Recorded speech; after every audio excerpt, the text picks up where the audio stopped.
Hey, everybody. Welcome to our Sunday discussion. Our topic this Sunday is going to be about the practice application of meditation. So, we're going to be going over the two main ways of meditation, practicing meditation. It's going to be concentration meditation and noting or vipassana. These are the two different methods. These methods are very important to use together. They're a very powerful system if used together. So, um, the first thing when beginning uh, practice as a new meditator, the most important thing, the number one thing, is going to be your consistency. How consistent are you able to maintain your meditation? So, this would be doing a short meditation every day. That may, depending on your life situation, that may be, um, you know, uh, every weekend. You're dedicated yourself to doing, uh, once a day, every, Friday, Saturday, Sunday. Or you may be able to have time to do it, for 10 minutes every day of the week. But the most important thing is just being consistent at the beginning. Uh, this will be difficult, but it does get easier. It's like creating a new habit. It does get easier. It's going to uh, unfold for you. You don't want to have too many strong expectations. You hear about all these uh, crazy things that can happen while doing sitting meditation, and maybe astral projecting and all this kind of stuff. You really want to try and hold off your expectations until you get some practice under your belt, because your expectations can really rob you of your consistency. And uh, and uh, another thing to keep in mind is meditation is a lot like weightlifting. You're not going to be able to go into a gym and just bench press 200 pounds. Most people aren't. So this is going to take a little bit of time, and you're going to want to start a little slow and work your way up. um, the second most important thing when beginning your meditation practice is going to be your position or posture. Finding a comfortable posture that is not painful for your body. You want to avoid damaging your body, because if you're not careful, you can permanently damage your body. Mostly your knees are usually a thing you want to keep close eye on. If you think you've hurt yourself, if you get up after your meditation, you think there's some soreness in your knees and you're maybe a little worried. If you walk around for about 5 or 10 minutes and that soreness goes away, you haven't damaged your body. If it persists for much longer than that, maybe an hour or two later, you might want to be careful. Next time, you may want to try something a little easier on your body. I had a video in our Sunday discussion channel that is a very good video on posture. Goes through all the different steps and different positions. But if you're listening to this later, you can easily look up different postures and find out what's best for you. And experiment. That's a big thing. Experimenting with your posture. Find out uh, what's really helpful. And that can be, the side of beginning meditation. That's a lot of fun. You get to experiment, you get to try out new things. And as time goes on, you're going to find what works for you. And that's really what's very, very important, is finding out what works for you. So just a few positions. You can do the sitting position on a floor with a cushion. You can do lying down. Lying down is can be difficult for people, mainly because they are usually struggle with drowsiness. Especially for me, I don't do lying meditation because I find myself falling asleep too easily. That drowsiness it's just too powerful for me. Um, Also, standing. You can also do meditation while standing. Um, Doing standing meditation can counteract the drowsiness. If you're sitting or lying down and you feel yourself starting to get drowsy, doing switching your position or posture to a standing position can really help just counteract that drowsiness without really straining to focus the mind all that much. It can just sort of be a natural way to counteract that drowsiness. And then also the lying the lying down position can also counteract a bit of restlessness or sort of boredom. Boredom, though, is can be linked to drowsiness, so you kind of have to be careful. Explore with these different postures, and again, find out what works for you. Um, so the two types of meditation are, like I said before, concentration and noting, or vipassana. There's a couple different names it goes by. We're going to talk about concentration meditation now. So, concentration meditation is um, focusing on one object exclusively uh, and not allowing your thoughts to pull you away from your object. Uh, your object of meditation can be many different things. It can be your breath, which is usually the most popular. Most people start with the breath because it's very easy to focus on, because it's right there. You don't have to do anything to maintain it. It's an automatic thing, an automatic object for you right there. But some people, mostly I find musicians, have a very easy time concentrating on a sound. Um, so a sound can be your object. Um, your visual field or sight can be an object. Some people find beneficial to keep their eyes slightly open, um, looking down about 3 feet in front of them, um, at the floor or at an object. You can also do this with your eyes closed and just sort of look into that black space behind your eyelids. Touch can also be another object. You can hold your fingertips lightly together while they're resting on your lap, and focusing on that sensation of and that pressure of your fingertips can be another object of meditation. Um, you could also use a mantra. So, this is a way of using thought as your object. A mantra is a word or phrase that is repeated over and over again in your mind. Um, so, as you're focusing and you're honing your skill of concentration, you're this may take a while.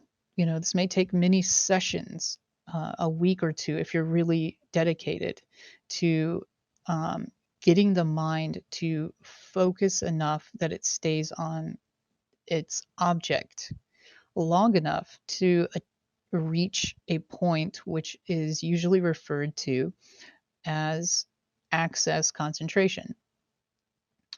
So, what does this word mean?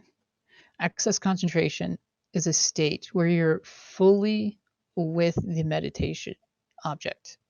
Um, and there will be thoughts, but they will no longer be distracting you or pulling you away from your object.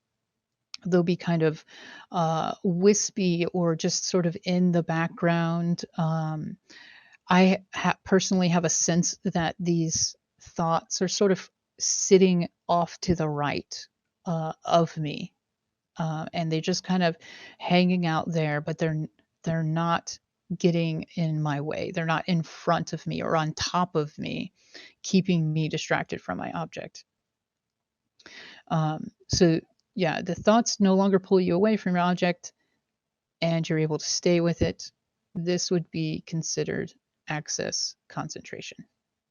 So concentration meditation is can be very difficult to do because it is a very simple task to do, and we're not used to simple, we're used to complicated. It's just focusing on the object. Like it's difficult to do because it's so simple, and we're human beings are extremely complicated. We can do complicated things like it's nothing. We could do like it where you could half pay attention and be doing something very complicated. It's difficult because we're not used to doing that. We're not used to just focusing on one thing for what feels like a really long time. I mean, you sit down and you do access concentration for 10 minutes, you're going to feel like you've been there for an hour. So it would change your whole perception of time? It would No, change short, it would like, just feel that way.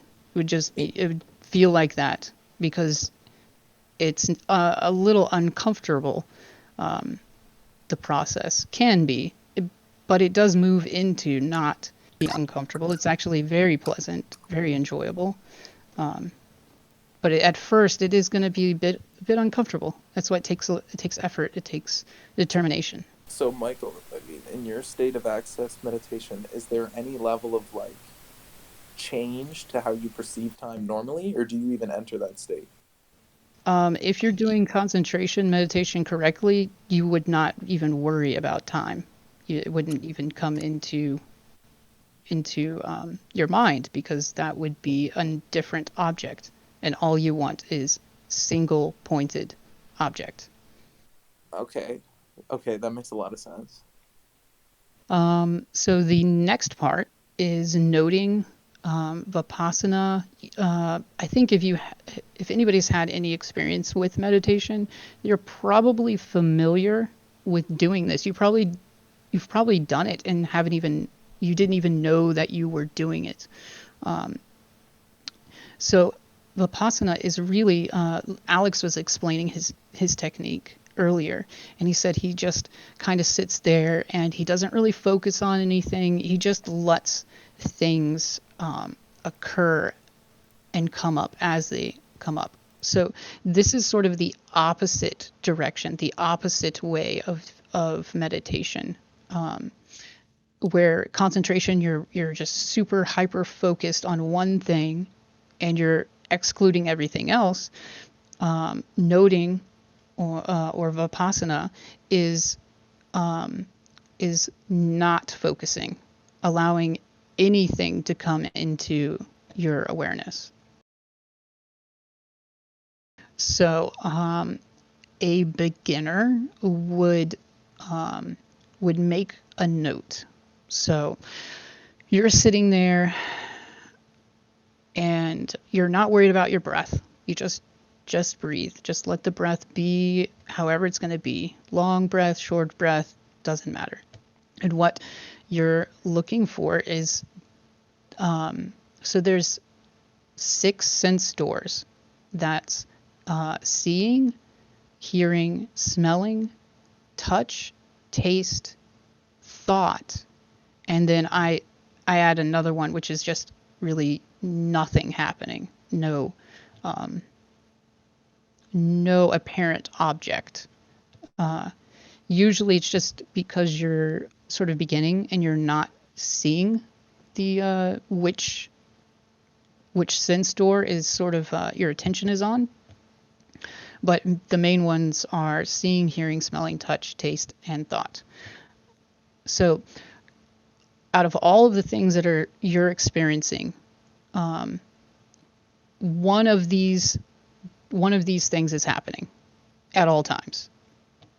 You're either seeing, hearing, smelling, touch, taste, or a thought.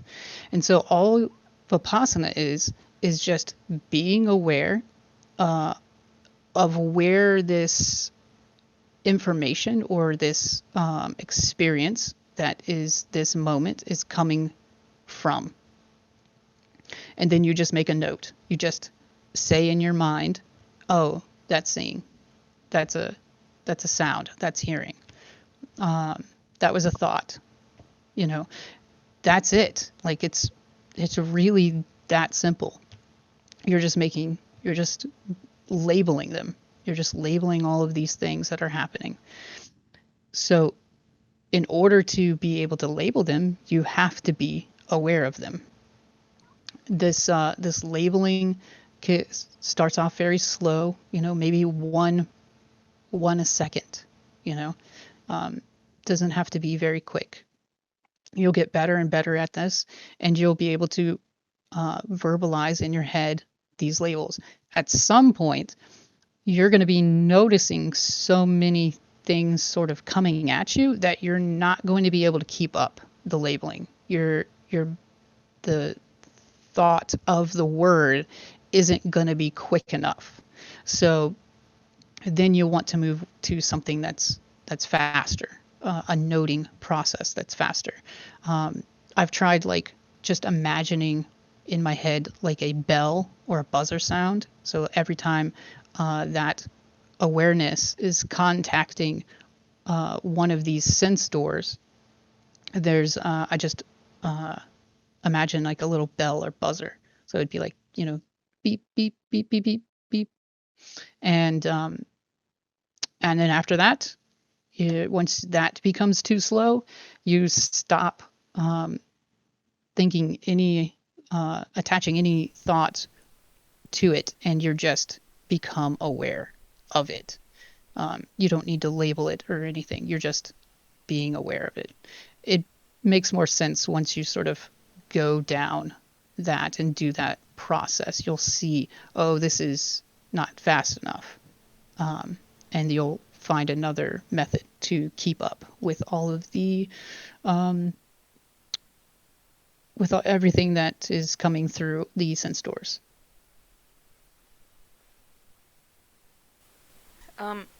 When you note something like, oh, that is a sound, and you label it as a sound, do you identify what sound it is?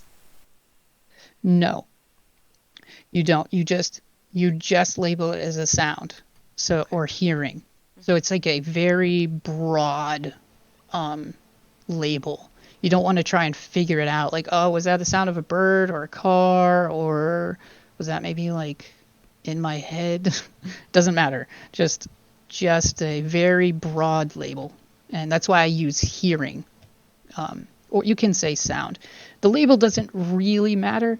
It helps to know which category it is at the beginning, but eventually, you can just start making like I said, like a bell or buzzer, some kind of it's just an internal note that I witnessed that. I was aware of that. Mm-hmm. So that is the two methods. Vipassana or noting is something you can do all day long. You can do it throughout your day and be very successful at it. Not all moments of your day you're going to be able to do that. You may have to sort of focus on like filling out some paperwork, and that's sort of going to take a little bit more of your brain process. So you could just drop the noting till you finish that, and then once you are more in a state that you don't have to be so engaged, you can go back to your noting. It's not like concentration meditation. Interesting. It's particularly effective for Sorry. controlling emotional states.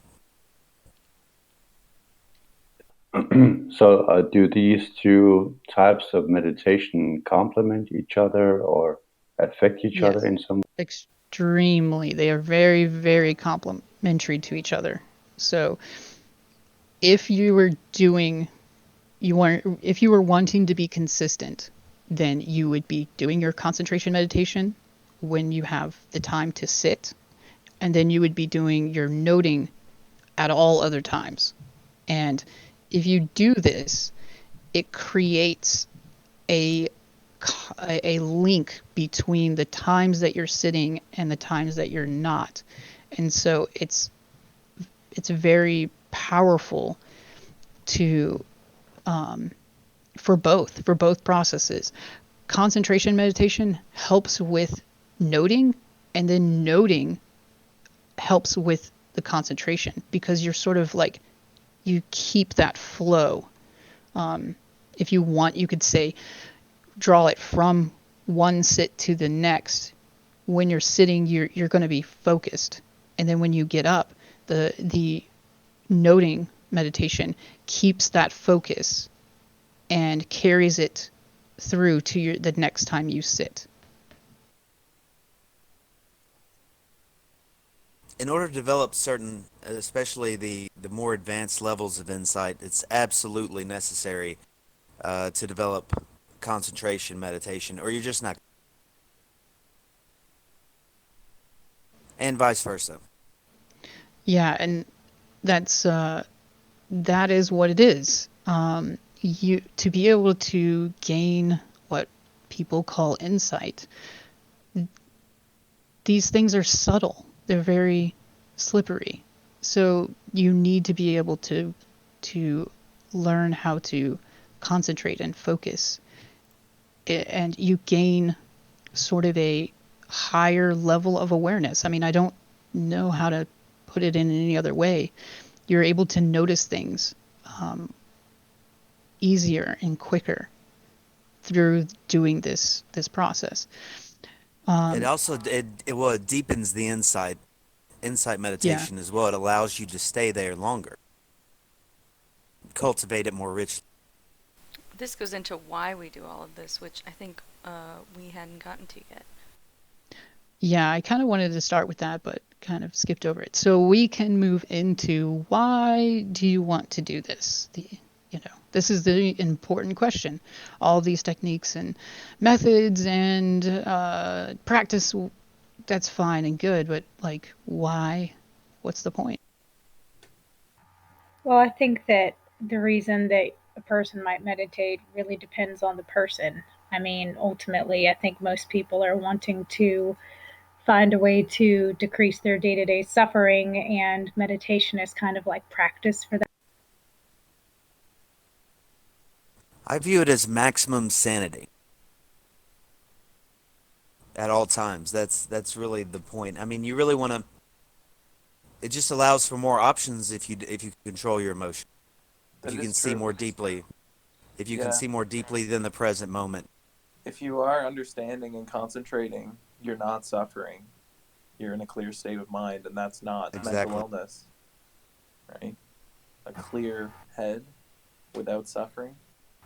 Well, yeah, but that was my point. At least for me, when I first started getting into meditation, it was I had a lot of anxiety in my life, and learning to meditate and get to this calm state in sort of concentration meditation allowed me to be able to start noting things in my life, noting emotions as they came and went and thoughts, and not having to stay with them. And so that's what I meant by meditation being practice for decreasing suffering in life.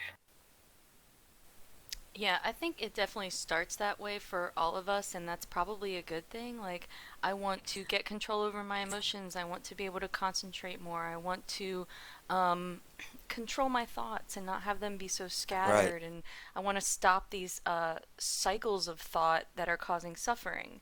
And so we all go into it with these goals. Eventually, that stuff does happen, but it ends up not being the goal, which is kind of weird. But the only way those things really happen is when we can see things clearly. Mike and I talked about this a little bit when we went over what we would talk about today, and he said, and I like starred this because I love this so much. Thought is like a dirty window, and most of the time we don't even try to look through the window. We're just looking at the dirt. And so meditation is trying to look through the window as clearly as possible. And to do that, you have to just almost, I mean, or maybe not even almost exactly, retrain your brain. Yeah, absolutely. I've The mind thought is a fantastic servant, but a terrible master. Yes. I've thought about this this idea of retraining your brain, and I can't say which way it is. It does seem like something is actually physically going on, but I don't know which direction. Is it that new connections are made? That's what I had thought, but I don't know. This idea that maybe old connections are being cut off seems to I be would go with more I would go accurate. with the second one. Yeah, that seems to be more accurate. Well, when new For connections are made, they're inside your skull, right? That's where new connections happen for us, like for as you, new connections arrive inside your brain. But as you like see forth clearly towards what is the object of observation, that is outside your realm of connections, and that's where new connections can be drawn. And I definitely think that's where old connections are dropped. It's when we see clearly forward, then the things that are not what we are now seeing clearly are dropped and new things are learned. Yeah, I can't say either way, if it's one way or another. I have no way of knowing that. It was just the idea that this isn't just a new thought. There is something here that is physically happening. At least it really appears to be that way. I have absolutely no way to prove that. The only way I could have proved that was to have some kind of brain scan or some kind of map of my brain before I started all of this and then after. And I don't have that. I don't have any proof. Well, I mean, they Of I have want to shown say that there is yeah. new tissue. Yeah, they have. Sorry, go ahead. Yeah, you're right. There are studies out there that have thrown monks into MRIs and compared people, I think, in the beginning and later stages of their meditative development. And I mean, Right. we can probably all say, just based on concentration alone, it probably strengthens the circuit of concentration in your brain and increases neurons there. Yeah, Or at least synaptic connections or strengthens, sort of like thoughts that fire together, wire together, that kind of neurons rather. Yeah, neurons that fire together wire together.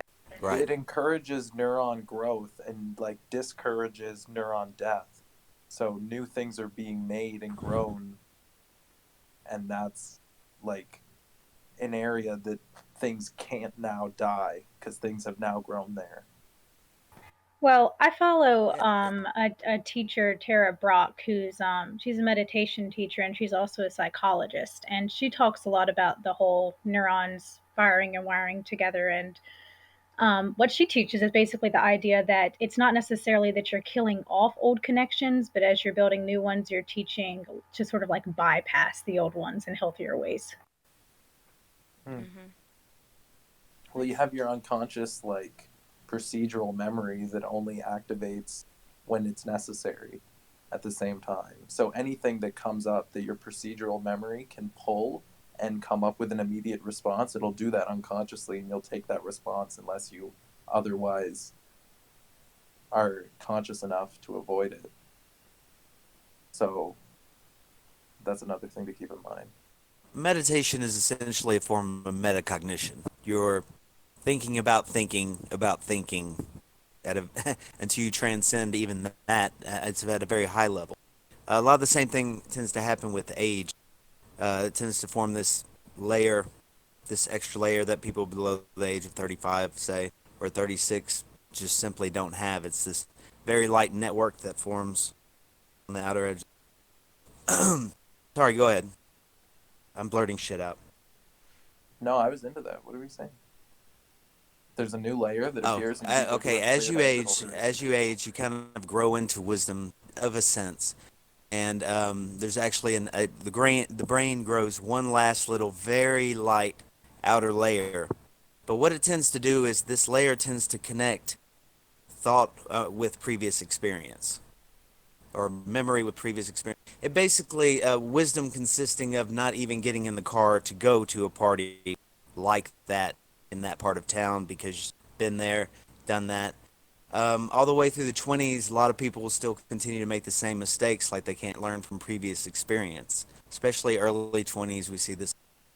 As you get older, 35 to 40, there is an additional growth, and I'll find the link for it. But they're tentatively calling it the metacognitive layer, and what it does is it wires your hippocampus memory, right, to Yeah. seats of emotion and judgment. So you actually think before, and you don't even Oh, really. so it like is a new layer that's created when emotion and judgment get a rational connection. Right, right. It's memory through the That's hippocampus, amazing. and it's the one benefit of getting old. Like everybody gets wise at 40, like simultaneously.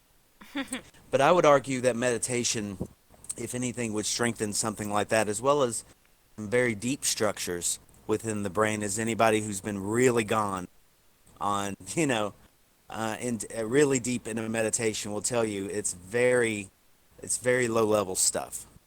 Would you not agree? Or can be very low level stuff? It's low level once you're at that level. Yeah, then it's Yeah. automatic. Yeah, but yeah. I'm just saying meditation can be start out in a very surface sense. It can perhaps an expansion of insight is actually an expansion of neuronal growth. We don't know. It certainly seems so. Oh, I think And that's well, if memories, right? If when somebody memorizes something, an area of their brain is activated, then why would it not be the same mind that's remembering something when it becomes more clear and more lightened in the mind, that the mind itself would not follow that in a physical pattern outside of the way, like the reactions whenever we even do something like speak or move or follow momentum of emotions, things like that. It's like electricity relating to the neurons. They would follow whatever the common pattern is. That commonality would carry through. right. I almost wonder though if when people consider this, it's almost like, oh, my present decision making is finally learning from previous experience automatically before I even go down that road. But I wonder if it isn't having a little collateral effect the other way, if somehow memories themselves aren't being rewritten. I know we always rewrite our memories each time we recall them less clearly. And that's one of the reasons why if you and an old friend recall something that happens, you might notice that y'all switch roles. I mean, you swear to God that you actually said that, and now they're taking credit for saying that is right or whatever. And this even used to happen in the car when I was a teenager, so not a lot of this required. But my point is the greater the retrieval, the more times you remember a certain thing, the more likely nostalgia is to creep in. And to me, nostalgia is what the brain does when it doesn't have enough data to try to create a faithful copy. It just suffuses it with this sort of blah, warm emotion. But I'm sorry, we're getting off the topic, I guess. I'm getting lost.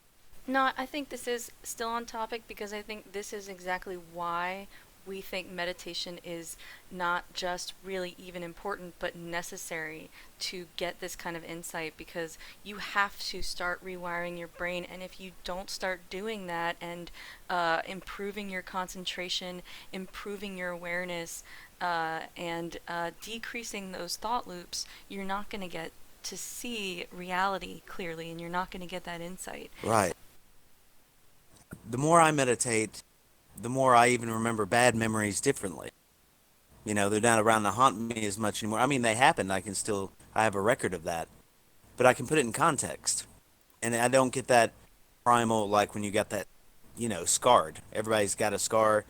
But you meditate, those bad experiences tend to get more in perspective, and a little bit more in perspective, more than just, say, aging, I would suggest, would allow. Do you know anything about where that layer spawns from? Does it come out of like? Is it something like a surface like Ah, wax or something on top of the brain? In yeah, between? yeah. Actually, yes, it is. And don't get me lying, because when I get into different portions of the brain, I tend to mix them up. But I swear to God, it's somewhere frontal cortex, prefrontal cortex. I'll look up the link. I don't know. Hopefully, they're still using the same keyword they did when they wrote the article like 7 years ago. Yeah, Metacognitive I don't doubt it. layer. Okay, that absolutely makes sense. Like I'm sure, but I'm just wondering where it comes from. Like, is it like It's something the on the brain? as I remember, if memory serves, and remember every time I remember this, I'm distorting it a little bit. Yeah. Uh, if memory serves, it was this very thin, fine mesh on the exterior of the brain. Okay. I don't know exactly the I don't remember the scientific So folds like or anything. something that grow like almost like a Like a hair, net, like a like a hair that net. grew and wrapped around like what it grew out Yes, of, in that kind yeah. of sense. I mean, obviously not composed of the same materials as a hair, but it's like a net spreading out is what they said it looks like, Yeah. Okay. connecting So if every it's like a portion, every. fur, if it's producing a Like a wax that just tree? coats it in that kind of like way, then it would be like in addition to the brain. That's what I'm making the point of. Like it would Well, be I think more it's like a. area. It would be more area for like neural activity of the It is more brain. area for now. Oh yeah, it's more area. I'm just saying it's very fine. From what I remember reading, it's a very fine, very thin layer. It's one reason they didn't discover it until, the MRI machines and everything got a little bit better. Because most Huh. people, you'd never see it. Yeah. But they Okay. they tend to associate it with wisdom just for when it happens, which tends to be right about the onset of Well, about we'd have 40, to right? break it down more. Like wisdom is a result, right? We'd have to see what exactly the parts of the brain that are covered with this mesh are Right. and what they activate in associated to Yeah. what thoughts, Now right? it does. It's especially tends to the net tends to get, I guess, a little thicker between memory and your current seat of judgment. So So rational there are analytical some, yeah, there thinking. are some parties I just don't even go to once I hear some details. Oh, we're gonna go over here. We're gonna pick up some strippers. We're gonna. And I'm Sure. like, okay, why don't you have fun? Would it I'll be just leave the door analytical unlocked when the thinking? police show. Would it be what? Would it be Analytical? analytical thinking, right? No, I don't think so. I think. If it's Well, memory wait a minute, and wait a minute. You may have a rationality, point. I almost I, want to see it as synthetical, or synthesis, but I guess it would be. I guess it would be analytical, but it's nothing that, say, teenagers, anyone over the age of 17 or technically shouldn't be capable of, which is learning from past experiences. no, But obviously, I'm not saying that. nevertheless, yeah, but nevertheless, and some do. Nevertheless, below say 35 to 40, about midlife, we don't really instinctively go with what we've learned from past experience, and that's the difference between wisdom. So they assumed, and they're probably right, is that If it it's has something okay, to do with this can I say metacognitive something? layer. Can I make a point? Hmm. If it's related to memory, wisdom, okay, then that would be related to what your thoughts are related to rationality. So it would be Yeah. able to relate your thoughts to your memory and create rational thinking out of it. So it would add to it would make more area for those thoughts to be happening. So Hang it'd be on, the hang Yeah. on. Are we assuming that people over the age of 40 all think rationally all of a sudden? Because I feel like that's No, no, no. just Just not that true. it would be a you pattern feel that excluded. could happen. There'd be a new channel, and I assume it would be Okay. based on activity in the brain and neurochemistry of the person up to the point when it actually develops enough to be seen. It would be growing Obviously, very there are slowly. some idiots who never learn. But like But they would they okay? Do you even think the they would idiot gets still a little have? wiser as they get older Do about you think being they an would idiot. still have that like ability to have that kind of extra thought where it's like, oh, I know what this is going to be like, and still do it and be Ah, fucked over? But like, do you think they would have a oh bit of yeah, an advantage? self-destruction almost certainly still exists. That's Yeah, definitely well, obviously, positive that's kind of what I'm feedback saying. loops, which are yeah, positive feedback loops, which are I don't know why they're named that. They're actually what we call negative feedback loops. But positive is in I hit a line of cocaine, I want to hit 2 lines of cocaine, I want to hit 4 lines of cocaine. Positive feedback loops, self-destructive behavior, addictions, that's going to continue to occur. I'm just saying maybe the moron became a slightly more advanced moron. You get what I'm saying? I get what you're saying. Yeah, Well- I'm probably not being very PC there. You definitely didn't have Handicap to challenge. specify. You absolutely didn't have to specify that there's not idiots above 45. No. There are idiots above 45. If anything, there's no old man like. I mean, there's no fool like an old. Yeah, No, those who because We underestimate expect they or- should what is have it? learned better. The interesting thing. Oh, sorry. Go ahead, Lauren. Those who create something foolproof underestimate the ingenuity of complete fools. Fools. Yeah. I had some questions about concentration meditation. I Okay. had a question about mantras. You wanna Okay, go great. Oh, okay. Yeah, let's do those. Do mantras. Go ahead. Mantras? Okay, so this is my problem with mantras, mantra meditation. I have, honestly, I feel like it's kind of a natural thing for me because I ruminate a lot. And sometimes I have thoughts that run through my head. Like, for example, telling myself to relax. That has never worked for me because it's always been like a. How do I explain it? It becomes antagonizing for me or annoying. That's okay. Yeah, you No, don't it's need like to telling use, yourself to go to sleep. yeah, you don't Yeah, need to use the word relax. What you want to do is just think of a word that um feels comfortable for you. What word feels good to you? Probably wouldn't be a word. It would probably just be like om or something. Sure. Yeah, a sound. Words are just sounds, so you can just use a sound. I know somebody I talked to uses one. They just say one over and over and over again, or ohm. It doesn't even matter at all, one little bit. It matters to you. How does it feel to you?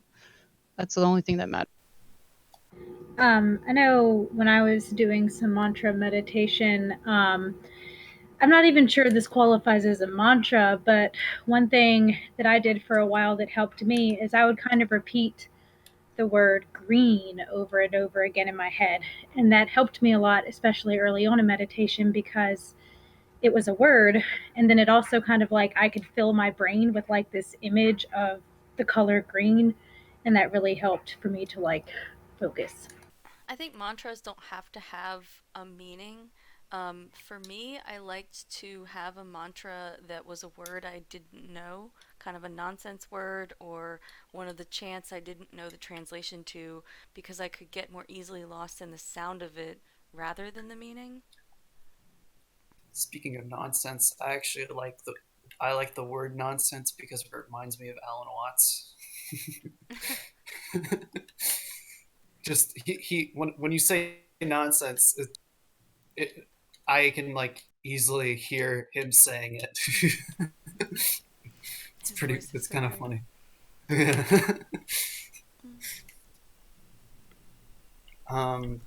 There. I do have another question. God, fine. The uh, is there a meditation that you may know of that you can do all the time? Like no matter if you're standing or sitting or what have you, that you can just basically do while you work or whatever. Yeah, that's what we were talking about earlier. So concentration meditation is like, you can do concentration meditation and walking meditation, but it's very slow. Like that's the point. So that wouldn't be while you were working. So the other half of what we were talking about today is vipassana or noting meditation, and you can do that anytime. I do that at work. I do it while I drive. Like it's not inhibiting. You can do it anytime. Noting is the most work friendly, and or confrontation also friendly meditation.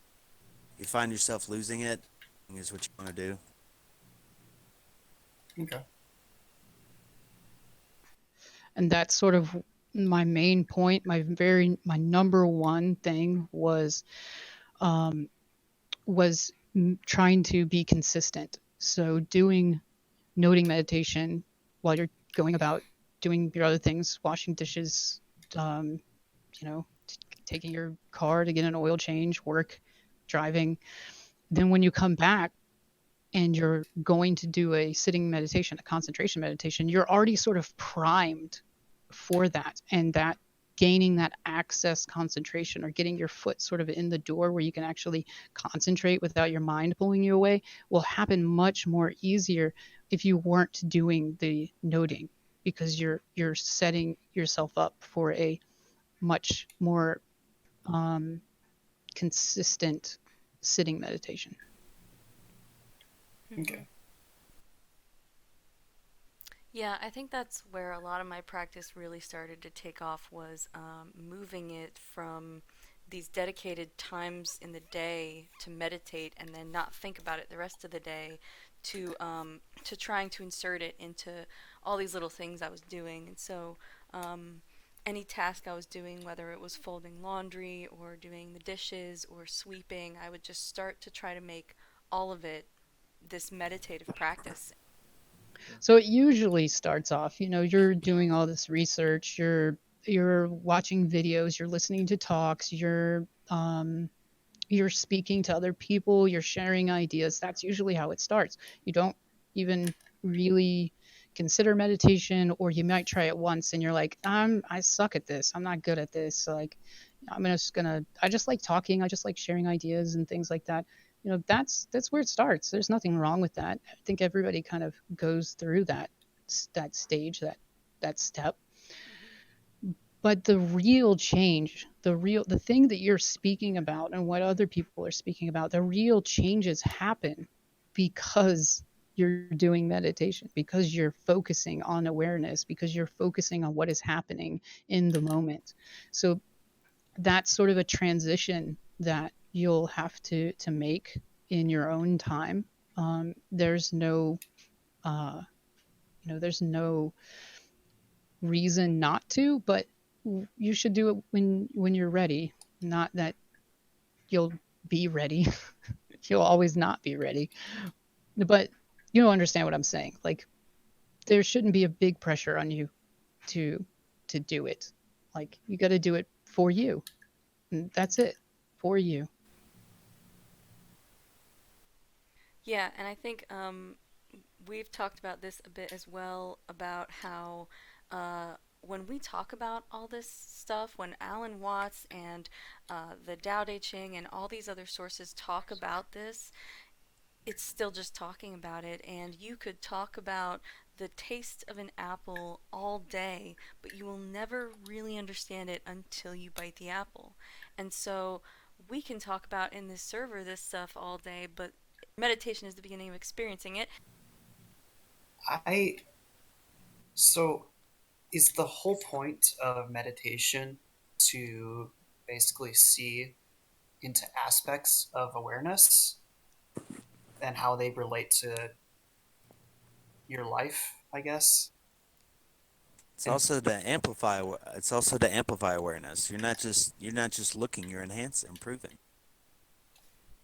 And it can be aspects of awareness, but it's actually, I mean, that is a true statement on ultimate level. But what you're looking into is aspects of all things, everything that you're experiencing through sight, sound, taste, touch, hearing, and thought.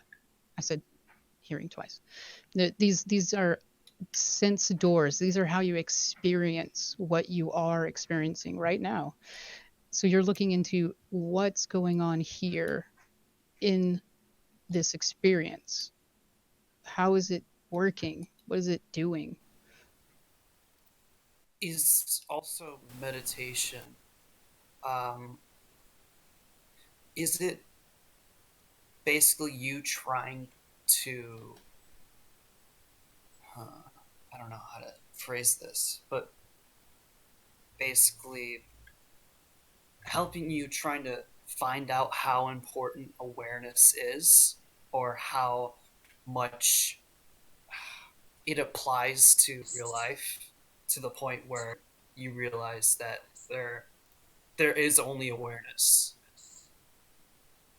Well, there is no state outside of awareness, right? You're never outside of life if you know. Trying, that's Well, problematic. not trying, but like basically while doing meditation, you are being aware of yourself and I guess messing around while meditating.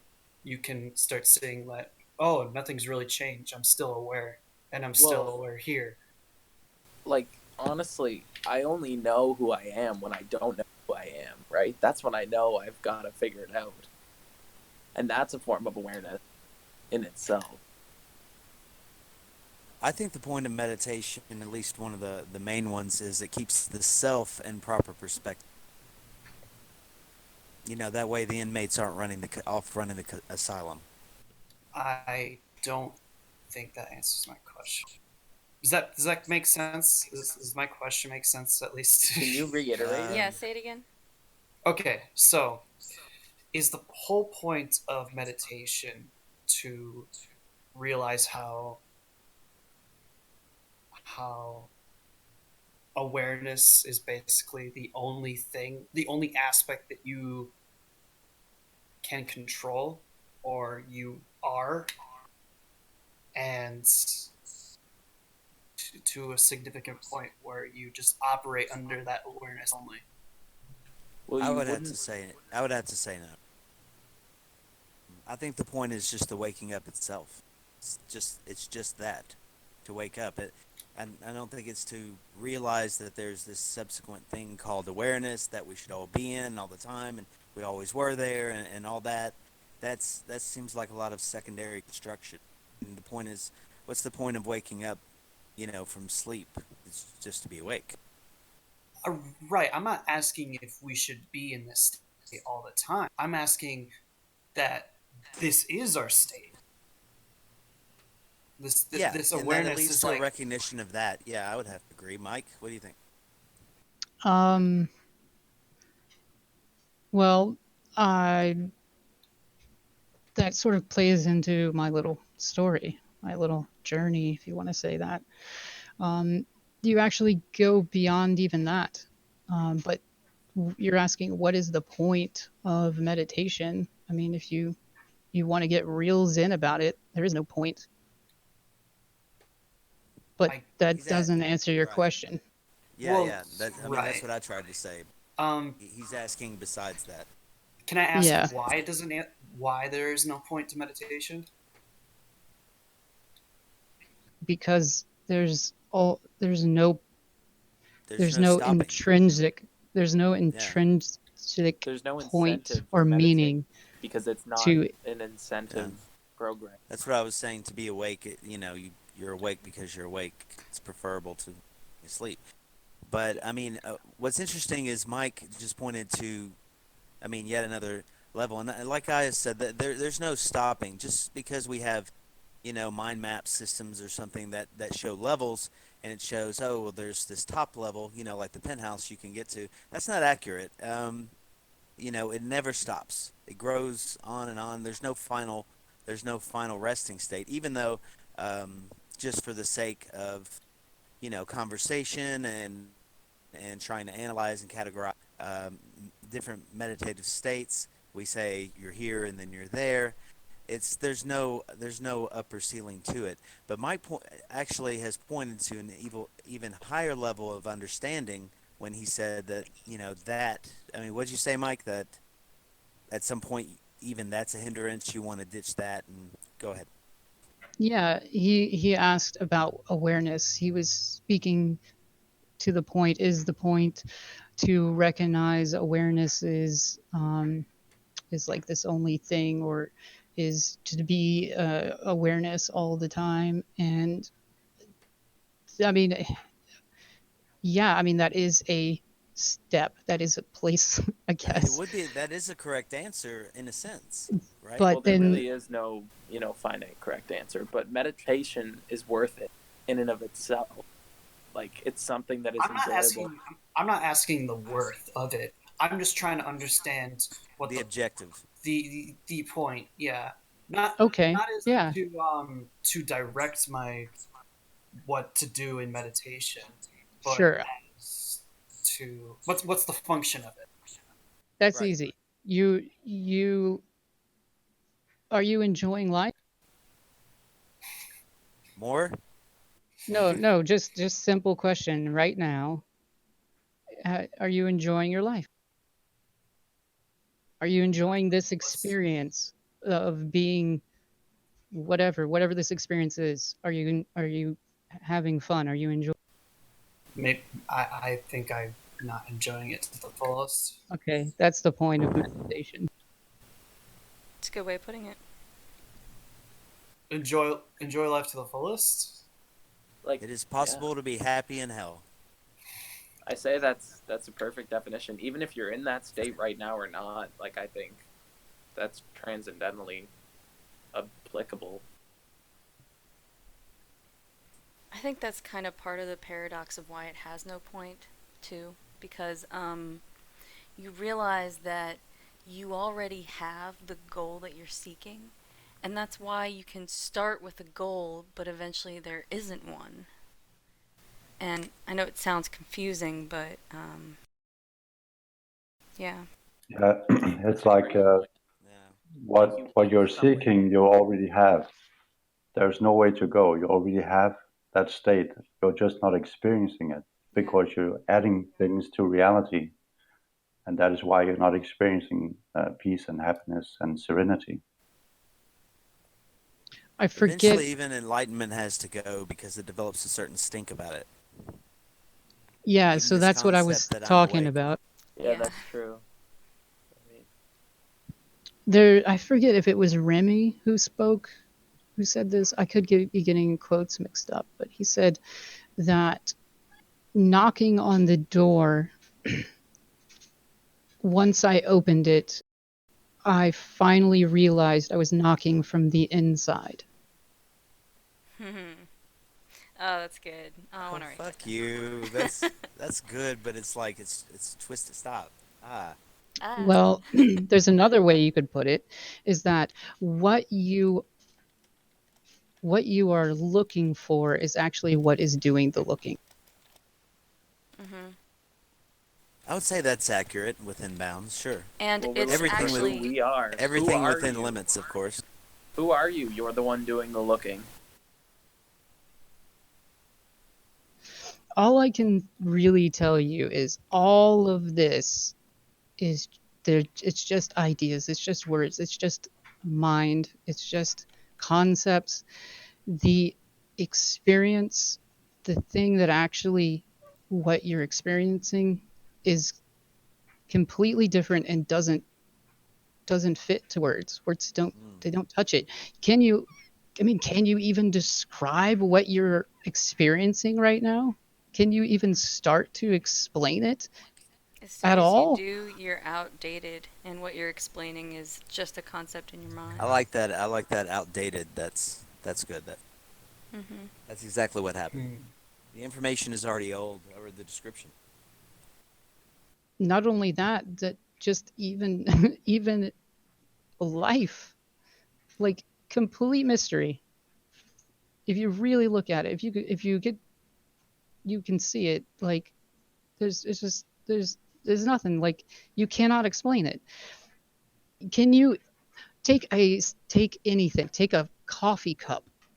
Can you explain a coffee cup? You can explain it on a level of its function. Oh, it holds something. But like if you really start to look at it, you you would to explain a coffee cup, you would have to explain the entirety of the universe. Hmm. Does that make sense?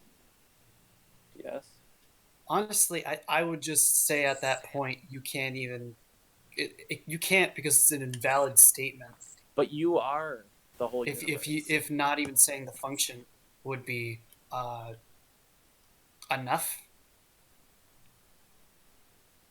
Does doubt need to be introduced in order to look at a coffee cup? Like, do you need to understand the entire market if you're to buy a coffee? Like, Well, no, but I mean, doubt is absolutely essential for enlightenment. Right, but state of we're doubt. talking about explaining a coffee cup, not enlightenment. Well, I mean, the but he same was thing. explaining the coffee cup as an analogy for enlightenment. I said the market. Do you need to understand everything about it in order to interact with it on? No, but the point is that you couldn't. You couldn't understand every single thing about it if you tried, because you would have to understand everything that's going on in the entire universe. Yeah, exactly. Just exactly how Lauren said it. It's that simple. Can you explain an atom? You can make a little. Right, but the We can create. here's another problem with that. It's basically. Can you explain what my name is? Like what kind of question is that? What is it focusing on?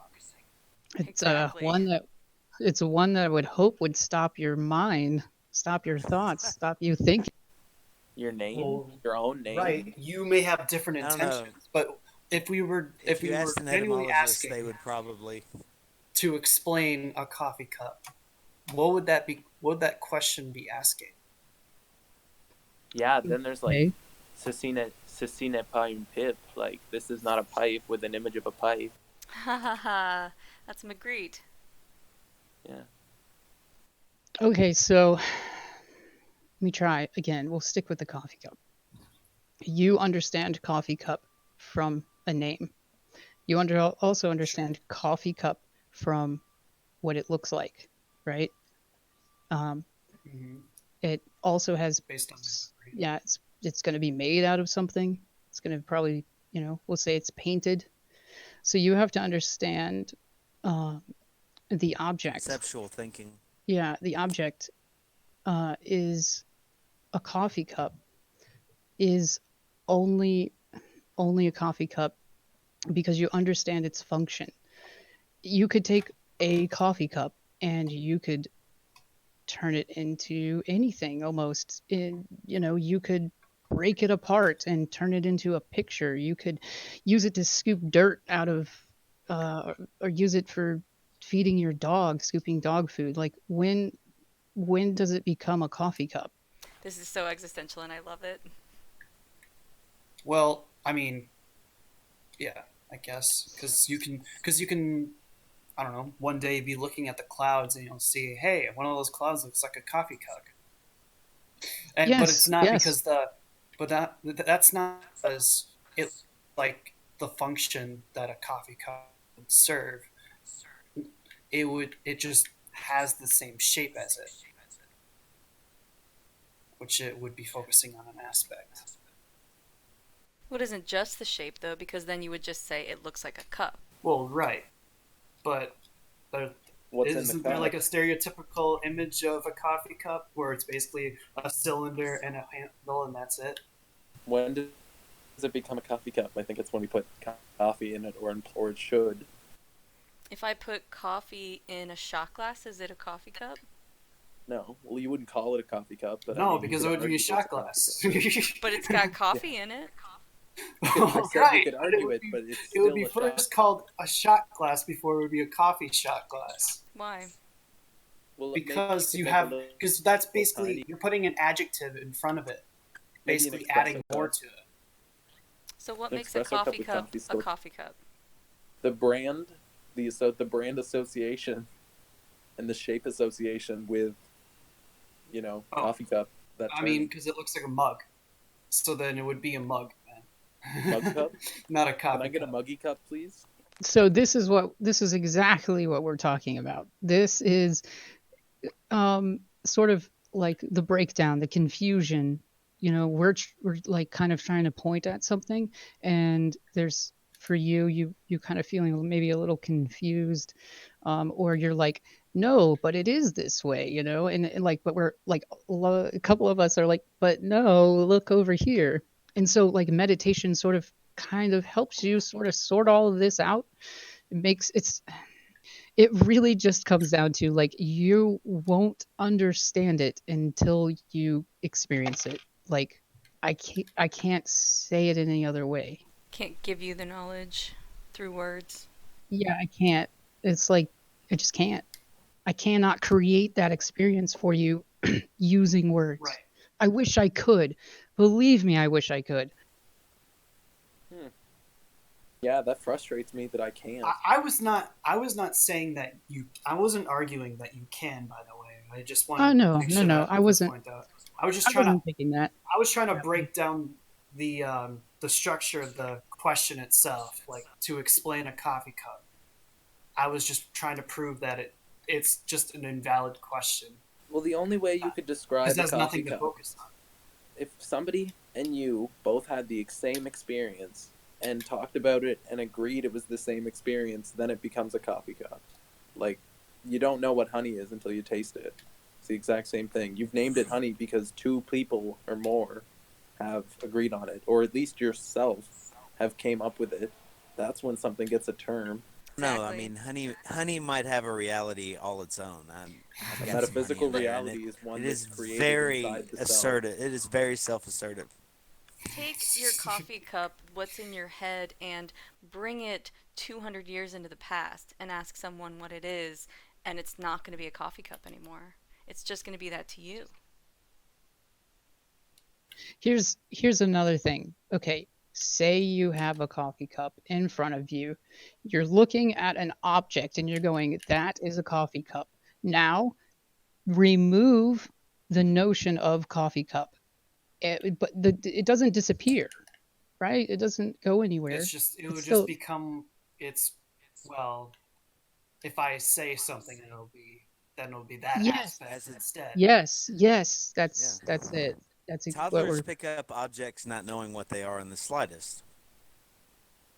I've watched them do it all the time, and they are actually experiencing that object with minimal filters on, which is why they're completely fascinated with Well, blocks not minimum or filters, but no labels.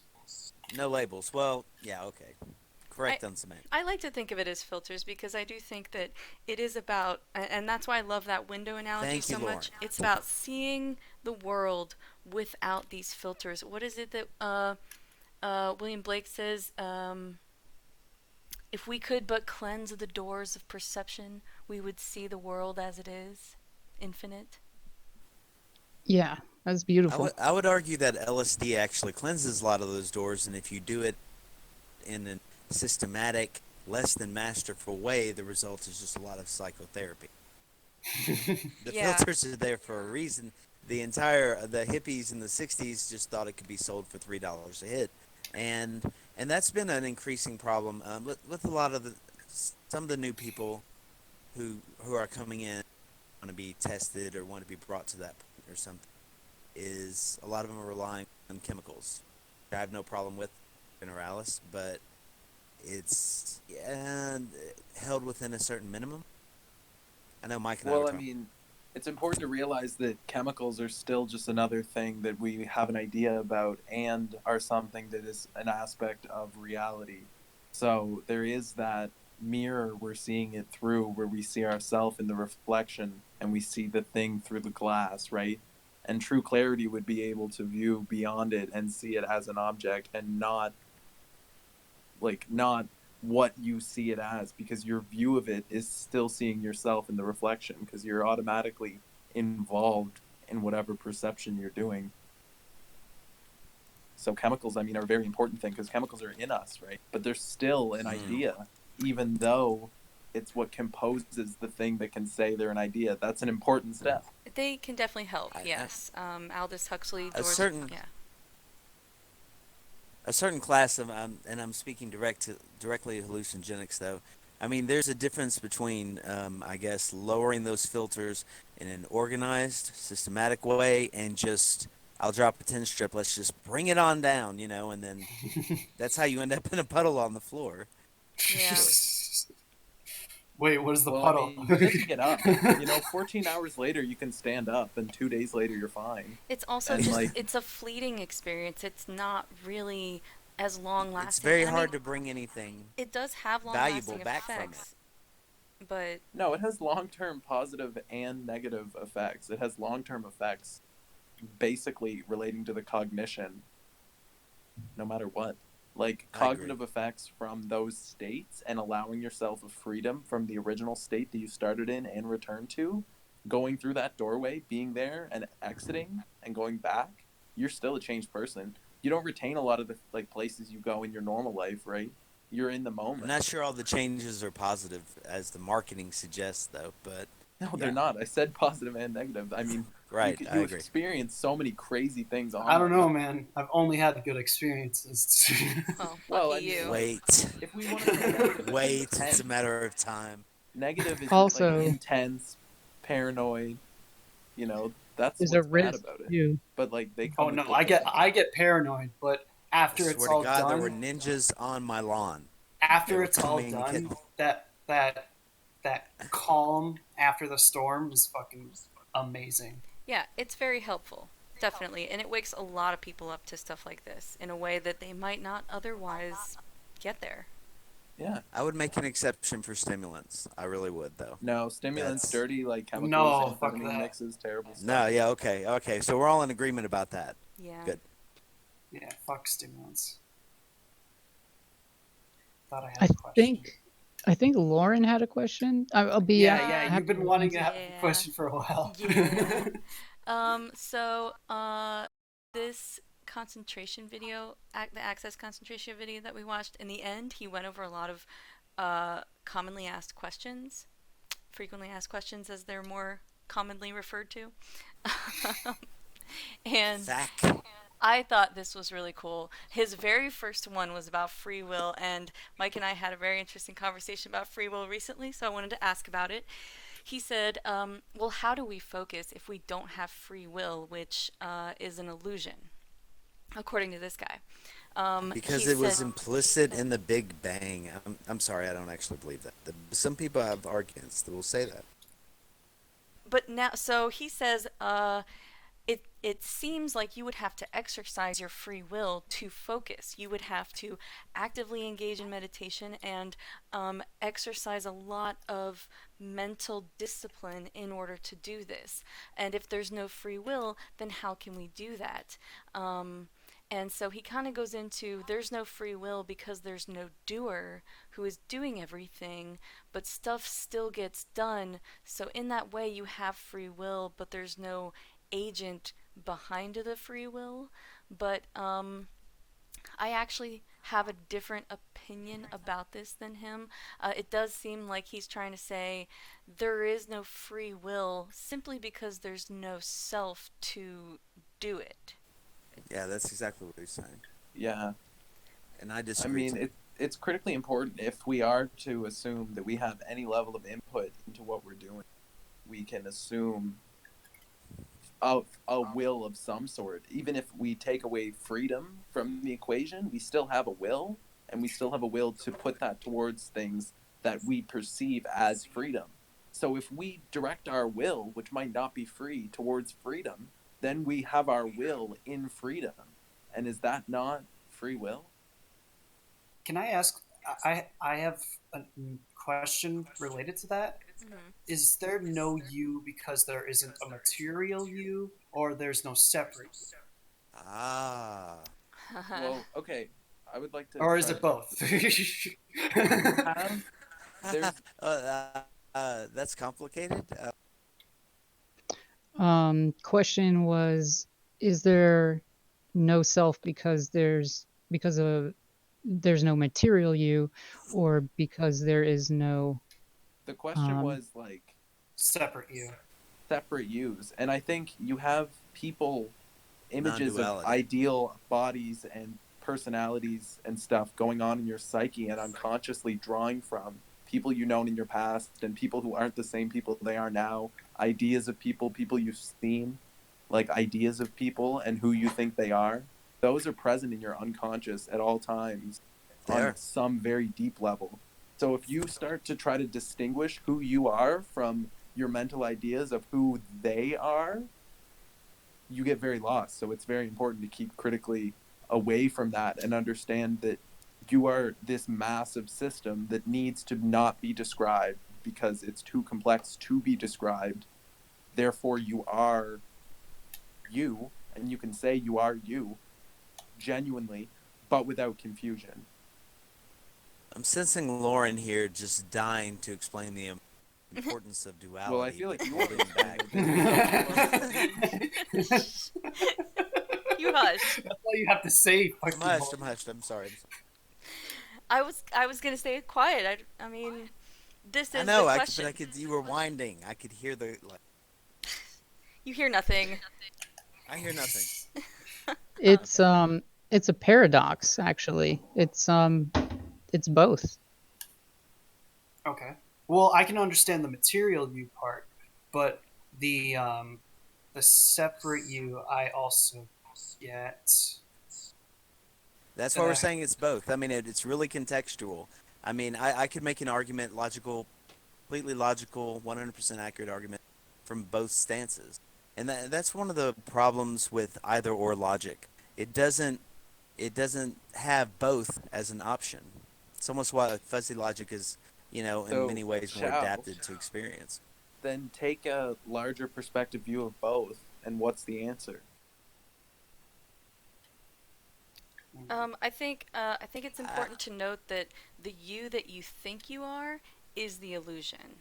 It's not saying that there that's isn't what's kind a of you keeping me from there. answering here. It's because when you say you, I spend a lot of time ripping that away from people if I can. Really? You're welcome. And yeah, well, Very gracious. Take away people as themselves. yeah. gracious. I've never thought about it that way. It's just sort of a compulsion. But go ahead, carry on. Yep. Keep. Tell me more keep about my building ego. graciousness. Yes. So like, listen, Guy, when they say that you don't really exist and that it's an illusion, it's the you that you think you are, that you have The felt that you image. are. Yeah, the image you've created that's believes there's a The thinker one you built behind the in grade thought. school. Yeah. Okay. Society self. Then. Wait, what? I don't want to Society self. The self. confuse I him mean, even the further. self is like a. I'm sorry. Go ahead. Someone, Mike. No, you no. speak? I was just saying I was- I have something to say, but I don't want to confuse you even further. Me? Just jump in. It's confusing. Yeah, go ahead. No, I'm not gonna get confused. I'll work Okay. it out. Answers I want that can be accurate at one level aren't necessarily accurate at another. I think is what Mike. But go ahead. Oh, I see. Yeah. Yeah. Well, then I'll just try to figure out how it is. They can be misleading. I mean, depending on where you're starting from. you have to start to get really comfortable with paradoxes, things that are one way and the other way, and they're complete opposites, but they're the same thing. They're the same. They're valid. Both sides are valid completely. It's something you have to get comfortable with. Yeah. Like the image And in a there's a mirror. The Yeah. image in a mirror is the wall itself.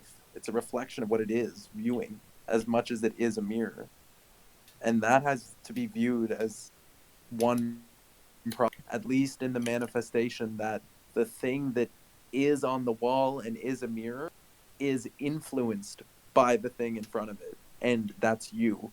So you have to realize the things in your perception are being influenced by you, as you're a mirror that's seeing them, and they're a mirror that's interacting with you. So these things always manifest together, but you keep an identity there, like, or keep a lack of identity, keep a certainty, at least keep a manifestation of your essence in your breath, and maintain that in your lips, right? And hear it enough that you like uphold some level of self, I guess, because that's what you don't want to drop down to, is that lack of self and certainty, and get lost in the manifestations. So keep it up with the mirror as being equal to the thing it's viewing, because it's a part of the thing it's viewing. That's what's on the mirror. And but then at another level, no mirror, no you, no. Well, I yeah, can- but at any level, anything. At another level, like, you know. So it's Right.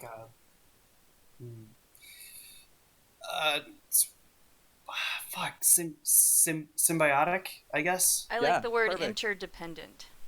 Interdependent. Symbiotic interdependence of all things. Okay. And this is why the coffee cup requires the rest of the universe to exist. Exactly. I think we've I got can- it. I understood that from before. I was just talking about no, whatever. I'm just connecting it. All right.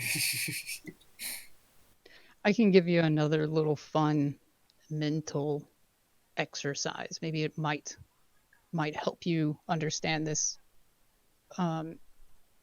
portion a little better.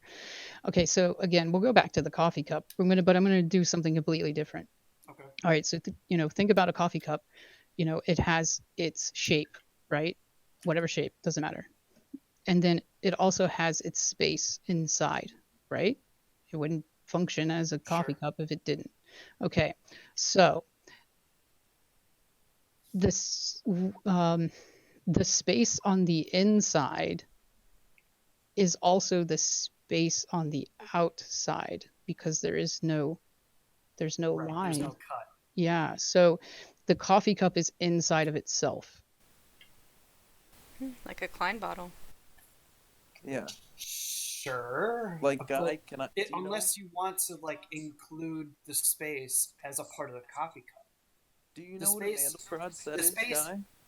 Huh? It's implicit in the cup. Guy, do you know what a Mandelbrot set is?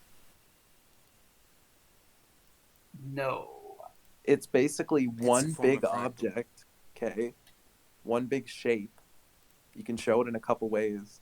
But if there's like lines in it, okay? And once you go exactly over the line, you're in one place, right? But if you go exactly over the other side of the line, you're in another place, right? And all sorts of different things happen on the different sides of these lines, but it's still exactly one and the same set. And there's all sorts of different areas where these lines are because they're circular. Well, they're not exactly circles; they're different shapes, but Might they're the need to shape see of the an whole. image of this. Look up Mandelbrot set. You'll see exactly what I'm talking about. And the black spaces are the event horizons, the lines where if you go over, it goes to nothing, and that's why it's black. But if you're not over, it goes to like infinite, and that's why it's colorful and it's shown in color. But it's mathematically, it's not really colorful, but it is when you show it like that. But anyway, it's all one part of the same thing. So you need to. Oh realize, yeah, the fractal thing. yeah. Okay, yeah. Well, fractals, Julia sets or fractals, they're parts of the whole Mandelbrot set. Any fractal can be found in the Mandelbrot set. It's all fractals. That's the point. It's everything. It's every single fractal ever because you can zoom into it forever and find anything. And mathematically, you could just search it and find it immediately if you had enough data. But the point is, there's little tiny Buddha shapes all over it that are like pure black. And that's little areas of event horizons, little black holes, basically.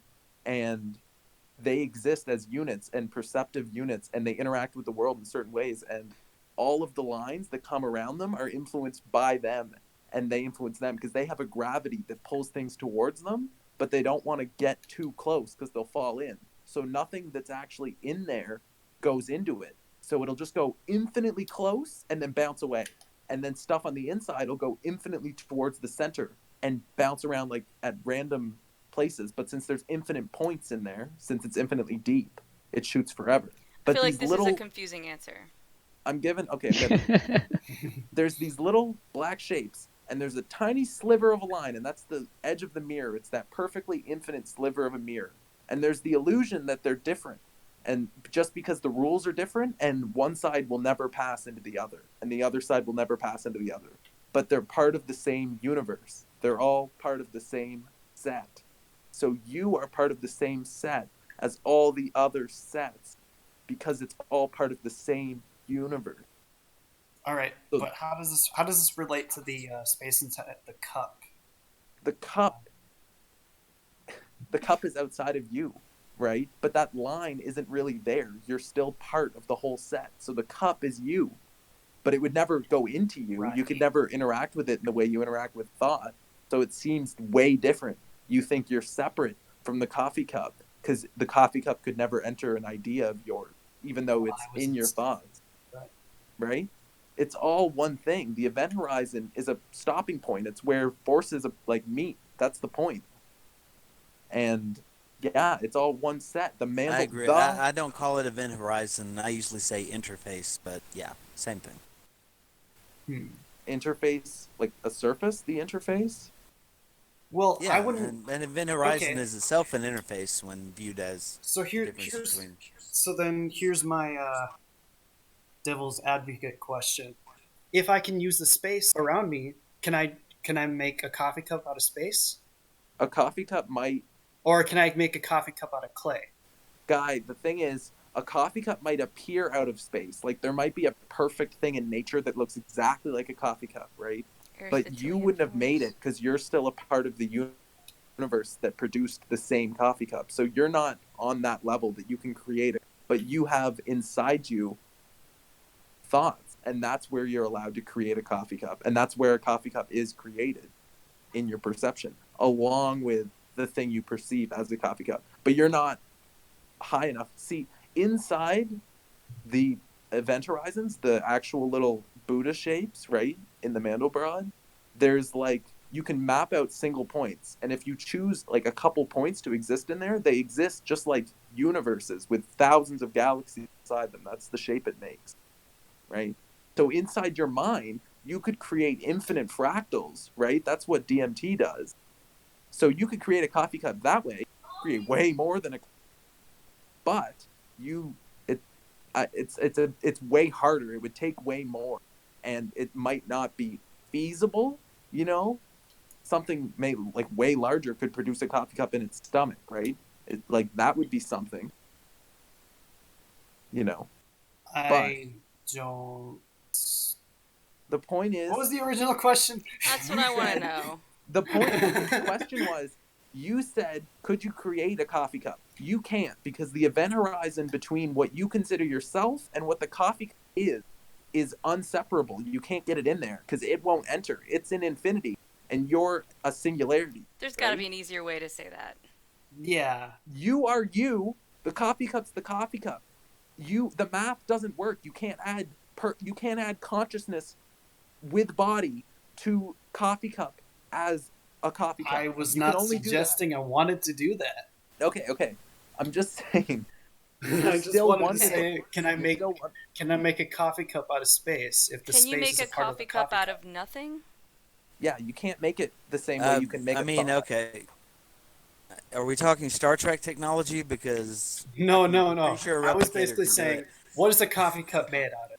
The coffee Space cup, or clay? yeah, it's made of like solid. It's made of matter. one's and actually states of matter and states. truly right? reconciled matter with space, so it's very difficult unless we're talking about like virtual particles or something like that. And then, Okay, this is and then not the that evidence kind of complicated. comes. Yeah, let's If keep you it were very to make a simple. coffee cup, would you make it out of clay or space? He would have to It could be use defined clay. either way. Clay Yeah, and space yeah. in the implicit areas of the clay. right. But so you're saying that you would actually from the go clay's down to perspective. space to make the coffee cup? Yes. You would Can actually go do that? Then Yeah. you are insane, sir. I don't know if this is going to be helpful to you, but thoughts come from nothing. The idea of coffee cup comes from nothing. It is formed into a thought. Thought, then you can use your body to make a coffee cup out of material. Boom, coffee cup comes out of nothing. Sure. Yeah, that's I mean- absolutely correct. It's an interaction that creates the coffee cup. Certainly, they're one and the same. It's all And one kind set. of awkward to discover. Yeah, I was but, actually- I mean, When I asked what was the original question, I meant what was the original question that Zen asked? So there were two. I talked about the space, and then I also said that you couldn't know a coffee cup unless you understood all of the universe. Mm-hmm. Right, you couldn't explain it. Oh. Yeah. Very true. But also you couldn't explain it. Yeah, that's Yeah. So what was the question? Question is, could you explain the coffee cup and still know who you No, are the and one not that get lost? the one after that. Zen asked one related to. The point of the coffee cup is that this applies to who you are. You cannot separate yourself from all of existence any more than you could separate that cup. Yes, perfectly said. You and the cup are one. You use the cup. Space uses the cup. You use space. You know, you can't separate the two. Yet you could throw it and walk away from it, and This- that's the end of the day. There's and not you'll even get that another separation. one. Exactly. There's no separation. Even if you throw it away, there's no separation. Even though there's a distance, that's a number. That's a quantity or a value. But you Right. know, So we're just basically talking about there is no actual separation in reality. yes, Uh, correct. Yeah. well, Well, there no, is, I think right? There's two. Though there is still, because There's if there two, was right, no Lauren? separation, there would be no Here space, she goes. and there would be What, no the- nothing would ever change. How many are there, Lauren? Please Well, say. maybe not. Okay, Always I'm not two. trying to make fun. Always of maybe you. instead of saying separation, There are there two. is It's space true. There's in you and everything else. reality, but there is no actual separation. There's you and everything else. That's one. You can never touch But- the table though, so there is. You can't there's have behind- up Otherwise, without you can't down. get- That's basically what it means. It's kind of 2 or Right. 0. So, like a symbiosis. Okay. Yeah. But This kind of goes back to awareness. You can't know anything without being aware of it. Is that not true? Is that not your experience? You can't I would be agree aware of that's it true. without. Wait, what? What'd you say? you can't know something without being aware of it. Right. I That's could probably find an that's it. exception to that. There's but no yeah, I'll go with separation. true, sure. There's no separation there. Yeah, what do you think about that guy? What do you mean by knowing something? Being aware of it, being aware of it, and what you are aware of is Well, the same you- thing. I would say If you the take same away thing. awareness, But knowledge, I wouldn't say that knowledge is the same as being aware of it. You can know something without being aware of that. Like, for example, you can know something to be true when it actually isn't, and then once you There's know an identity something crisis. that There's is an not identity true crisis in awareness. and not okay? be aware of it, that it's not true. I was just flipping these two words around, knowing and awareness. I'm speaking about the same thing. Yeah. They can be separated. I see what you're We saying. can They truly can get be, lost but for years in the semantics, the philosophy of it. I mean, The importance is that Yeah, I don't got separate- nothing to do. You guys got anything to do? We can do that right now. This is what So I'm doing. let's say you're aware of a sound, but you don't know what the sound is. That might be an example of a difference. But guys, it's an identity crisis that appeared at the obstacle, the seeming obstacle to the identity when you're trying to assimilate the identity to finding it. That's complicated. yeah, in terms of senses or the body's sensors and everything, yeah, that's Exactly. absolutely accurate. It's only complicated in the event that you're thinking about it. That's a creation, right? It's like a transcendental object. It's something that we make.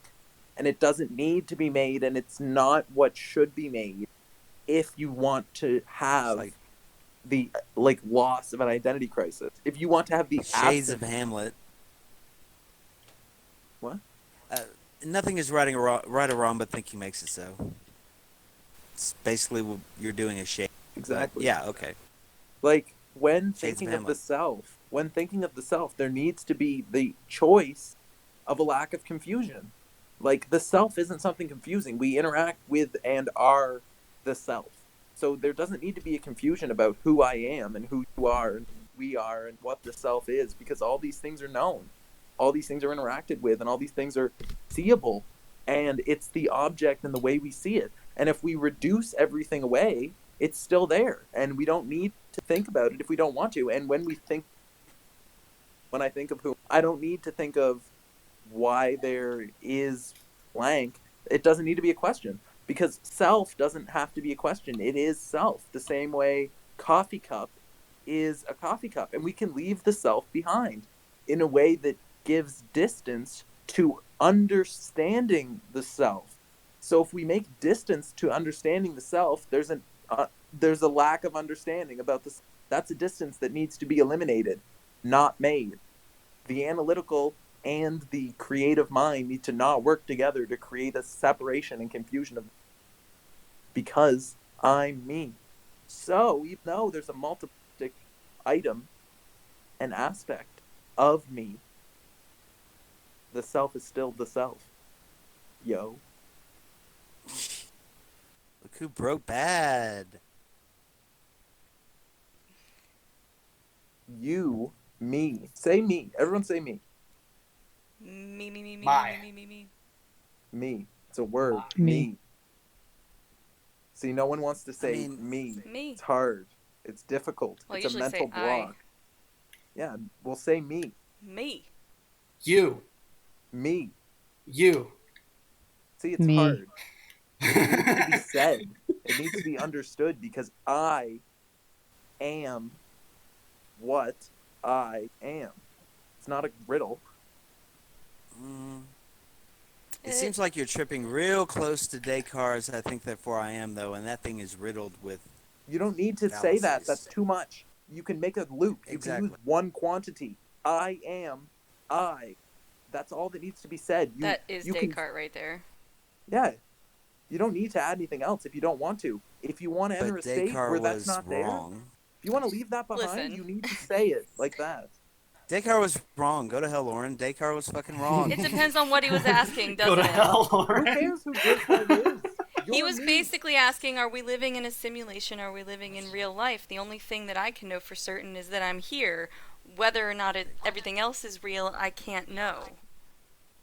And in that, he was very right. But it makes a mistake in that it assumes that the ultimate test for reality is the existence of an I that therefore Well, that must wasn't an think, assumption, and really, that Lauren therefore made. I Lauren must be said again. something that And was true, right? She assimilated a sentence to somebody, and it was to her and us, right? It doesn't need to have a different level of separation given, like, quantifiable, roles and, like, of I value. mean, I would of say the monetary subject value. is meditation, except this is actually what happens in meditation. This sort of examination yeah. of the I and the self and the relationship Mhm. between All these oneself and the questions. universe and, Mhm. and all these questions. So I would say we're getting off, but we're actually diving in. So I don't carry on. Yeah. In meditation, though, it sets up this kind of, I don't even know like the word. It just sets you up so that you just, I don't know, things just become clear. You more concrete, more in line with reality, more in line with the way things are. Like that's just it. It's not Almost complicated. Darwinian, right? You're actually fitter for the moment.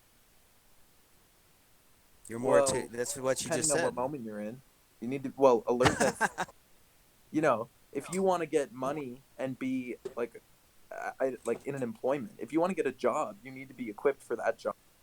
So what job are you in, right? Figure out how to be in that job, assimilate that job, then make it whatever it is, then be yourself, right? You're in a situation that requires a certain amount of integral involvement from the self, and that should never be denied, although confusion is an action that takes away from the manifesting of being the self. When you're confused, being myself isn't manifested because that's not how we're talking. That's not how the brain is moving, right? But when you're getting into something that needs to go into a new job, a new thing, like something that is a new problem or a new obstacle, we need to assimilate that, and then we need to keep our marble and remain ourselves through the process.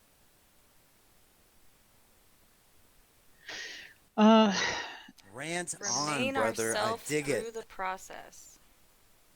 I don't. So maybe Lauren and Chai can help me with this, and Ralphie. So, like, if you want an answer about meditation, like for real, like, I don't know how it works. I don't know why it works.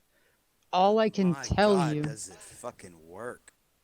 yeah, all I can tell you is that this recalling my memory, this is what I did and this is what happened. But I don't know. I don't really know what happened or how it happened or how it works. I don't. Yeah, I think. Okay. Yeah. I mean, But if you you can really want know to get down to brass tacks, that's just it. if You you don't. invent rules and follow them with consistency and follow them by creating them around things that are consistent, we can use the rules with the consistent item, right? Yeah, I mean, you're right. It's Impermanence, though. true, but it's just like I'm going down, like all the way down to going like, do I actually know that what happened? Do you understand? Like, do Yeah. I know that? Do I know that some deity, some deva didn't come down and just like, slowly filter my brain, knowledge through, like, I don't know. Now this is All very I, Descartes as You well. could be in the yeah, Matrix or whatever. But I think a but certain pragmatic perspective is inherent in meditating. Even if we don't have the ultimate answers, I'm not even sure they're particularly important. yeah, So exactly. long as I have Yeah. this experience, which is overwhelming, is not subject to logical analysis, and is just really more real than the real world. Yeah, something happened. Something real happened. And from memory, recalling memory, there was a change. There was something was one way, and then it was a different way. And meditation was what I was doing when this happened. And so a lot of other people have this exact same experience. So that's like what I'm saying. That's where I'm pointing you to. If you want to understand from a direct experience, a real experience, I'm talking very practical, not in the head, not imaginary, not delusional. Like, do I sound delusional to you? No. Okay. If Yes. When I and that's okay. He's the bad man. when I say That's all right. non-delusional, it implies delusion. Okay, setting yourself up like that is a bit of a misstep if you want to avoid delusion, but it Just don't doesn't ask make the you question. sound delusional. I wanted to say, when solipsism was a big philosophical fad, following Bishop Berkeley about 300 something odd years ago, there was a guy named Dr. Johnson who just couldn't stand that sort of wishy-washy horse shit, who basically said, well, how do you refute solipsism? For 100 years, nobody could prove that I wasn't the only thing that exists. Dr. Johnson, very famously on one occasion, ran up and kicked a rock in front of his friend and said, I prove it, I disprove it thus. The rock kicked back. How would I have anticipated that? On another occasion, he got a little more florid, and I prefer this formulation. It goes like this: a man that's been bit by a dog on the ass will never, no matter how well you argue that he's never been bit by a dog, that there was no dog, that certain things didn't happen, he's never gonna believe you because he got bit on the ass by a dog. And that's a lot like, at least in my personal experience, meditation. I got bit. I know I got bit. You're not going to talk me out of the fact that I got bit. I know it's real. No, it does certain things. I'm going to pursue that. Even if I don't have absolute, complete information, even if I don't have a working theory as to why that should have happened. I'm sure I entertain a lot of them. They're probably all false. Doesn't matter. The experience is of overriding importance. At least that's my perspective. Yeah. That was exactly my point. Yeah, thank you. Yeah. Agreed. Yeah, this is fun. Yeah, I mean, it kind of just makes logical sense too. How else could you possibly understand these things if you didn't go into your mind to look at it? There's no other You way. hear it You'd from have other nothing people. to understand. What could you Yeah. understand if you didn't go into your mind? You know, if you didn't enter your mind and you were trying to understand what's in the contents of your mind, you're outside the treasure chest. And it's also hilarious that we sit here and try to explain it because once you have been bitten, like you can't explain it. Like you can try, but you always fail every single time. No matter how many times you try, no matter how many words you learn, you fail every time. Hmm. And any venture fails eventually. You know, any venture that you think will not fail, anything you think that'll help eventually fail you in the way that you think it will. You will Not always that it fail. won't. It's just because entropy, that's time. It goes towards rot. That's the way time goes, you know? And if unattained and unmaintained, things just go towards rot. And, and sharp edges and things like constant maintenance, or they need to be really steady. And the nature of mind is movement. So you need to have steady movement, and that's called flow. And you can have invisible flow that has no movement, and that's just called like first matter. It's matter beyond it, and it's what all matter, you know, whatever it is. Lauren, you were talking about free will. Did you have a question? Because you did bring it up, and I didn't hear a question. Well, I guess I was going to ask how he thought that it was possible to exercise self-discipline without some concept of free will. And for me, my definition of free will, and I've explained this to you before, is that it is awakening. It is awareness, because most people go around on autopilot, and it's like you said, if you're not aware of something, there's nothing you can do about it, because you have no knowledge of what's going on. So as soon as you become aware, that's awakening, and that's what I think is actual free will, where you suddenly do have a choice and you're not just reacting to the world unconsciously. But Okay, it seems like that contrasts Buddhism in a bit.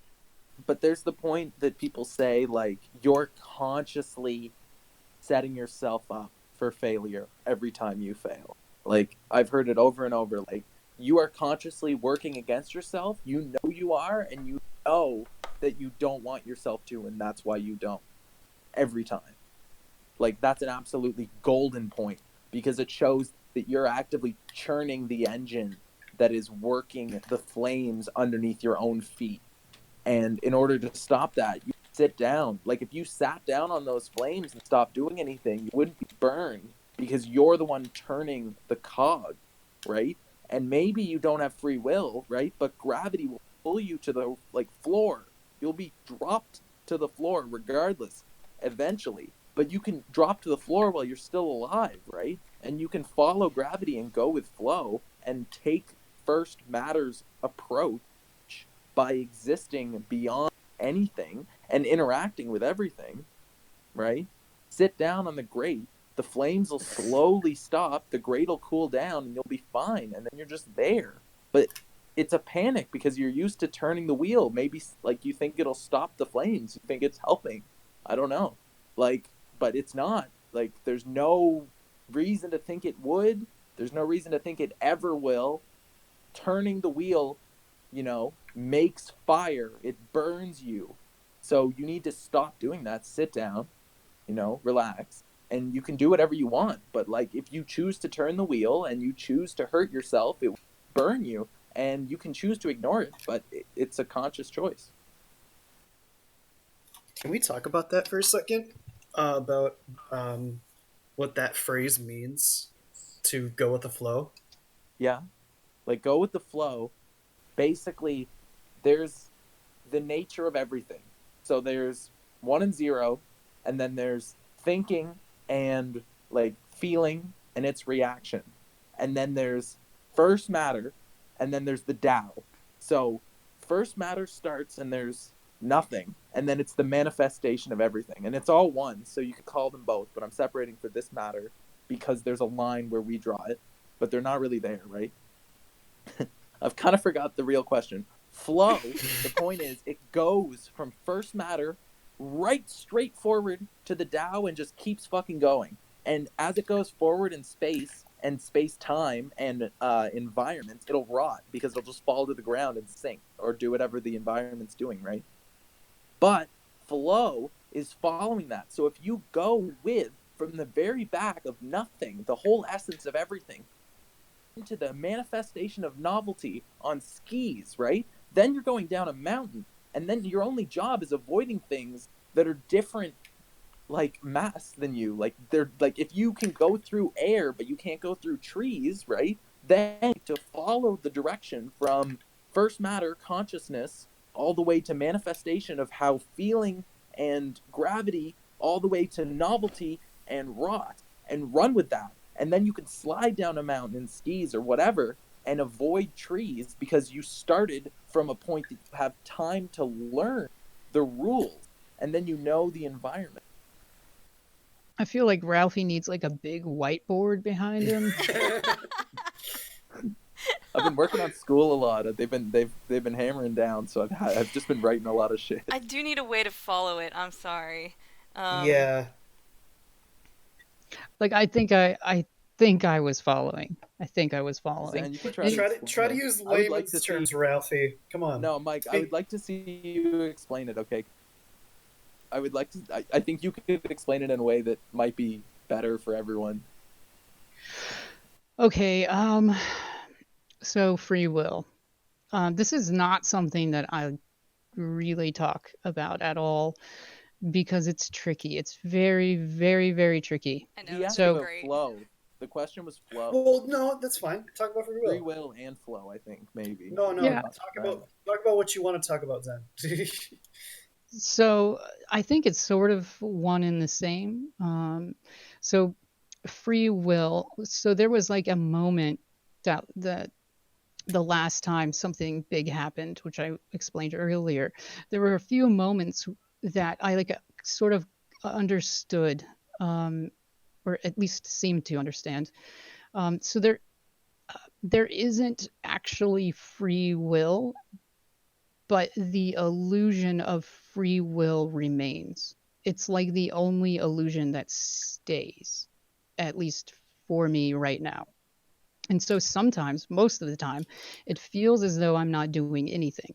Words are coming out of my mouth. I'm not speaking. I'm not moving. It's just happening on its own. And then occasionally it feels as though that I can make a choice, that I have a decision that I can choose one or the other. So it's like intent. It's almost like there are two different things going on. There's like no free will, but there's like a free intention in a way. And I think the way that Ralphie was explaining it, it's almost like going down a river on a boat. So that's like you don't have control over going down the river on a boat. That's just the way it is. But you can kind of paddle the boat one direction or the other to avoid or go towards something, Yeah. if that makes sense. I Yeah. agree with that. It's intention, and it's like what you want to go to, So like why- physically. Why is it not free will though?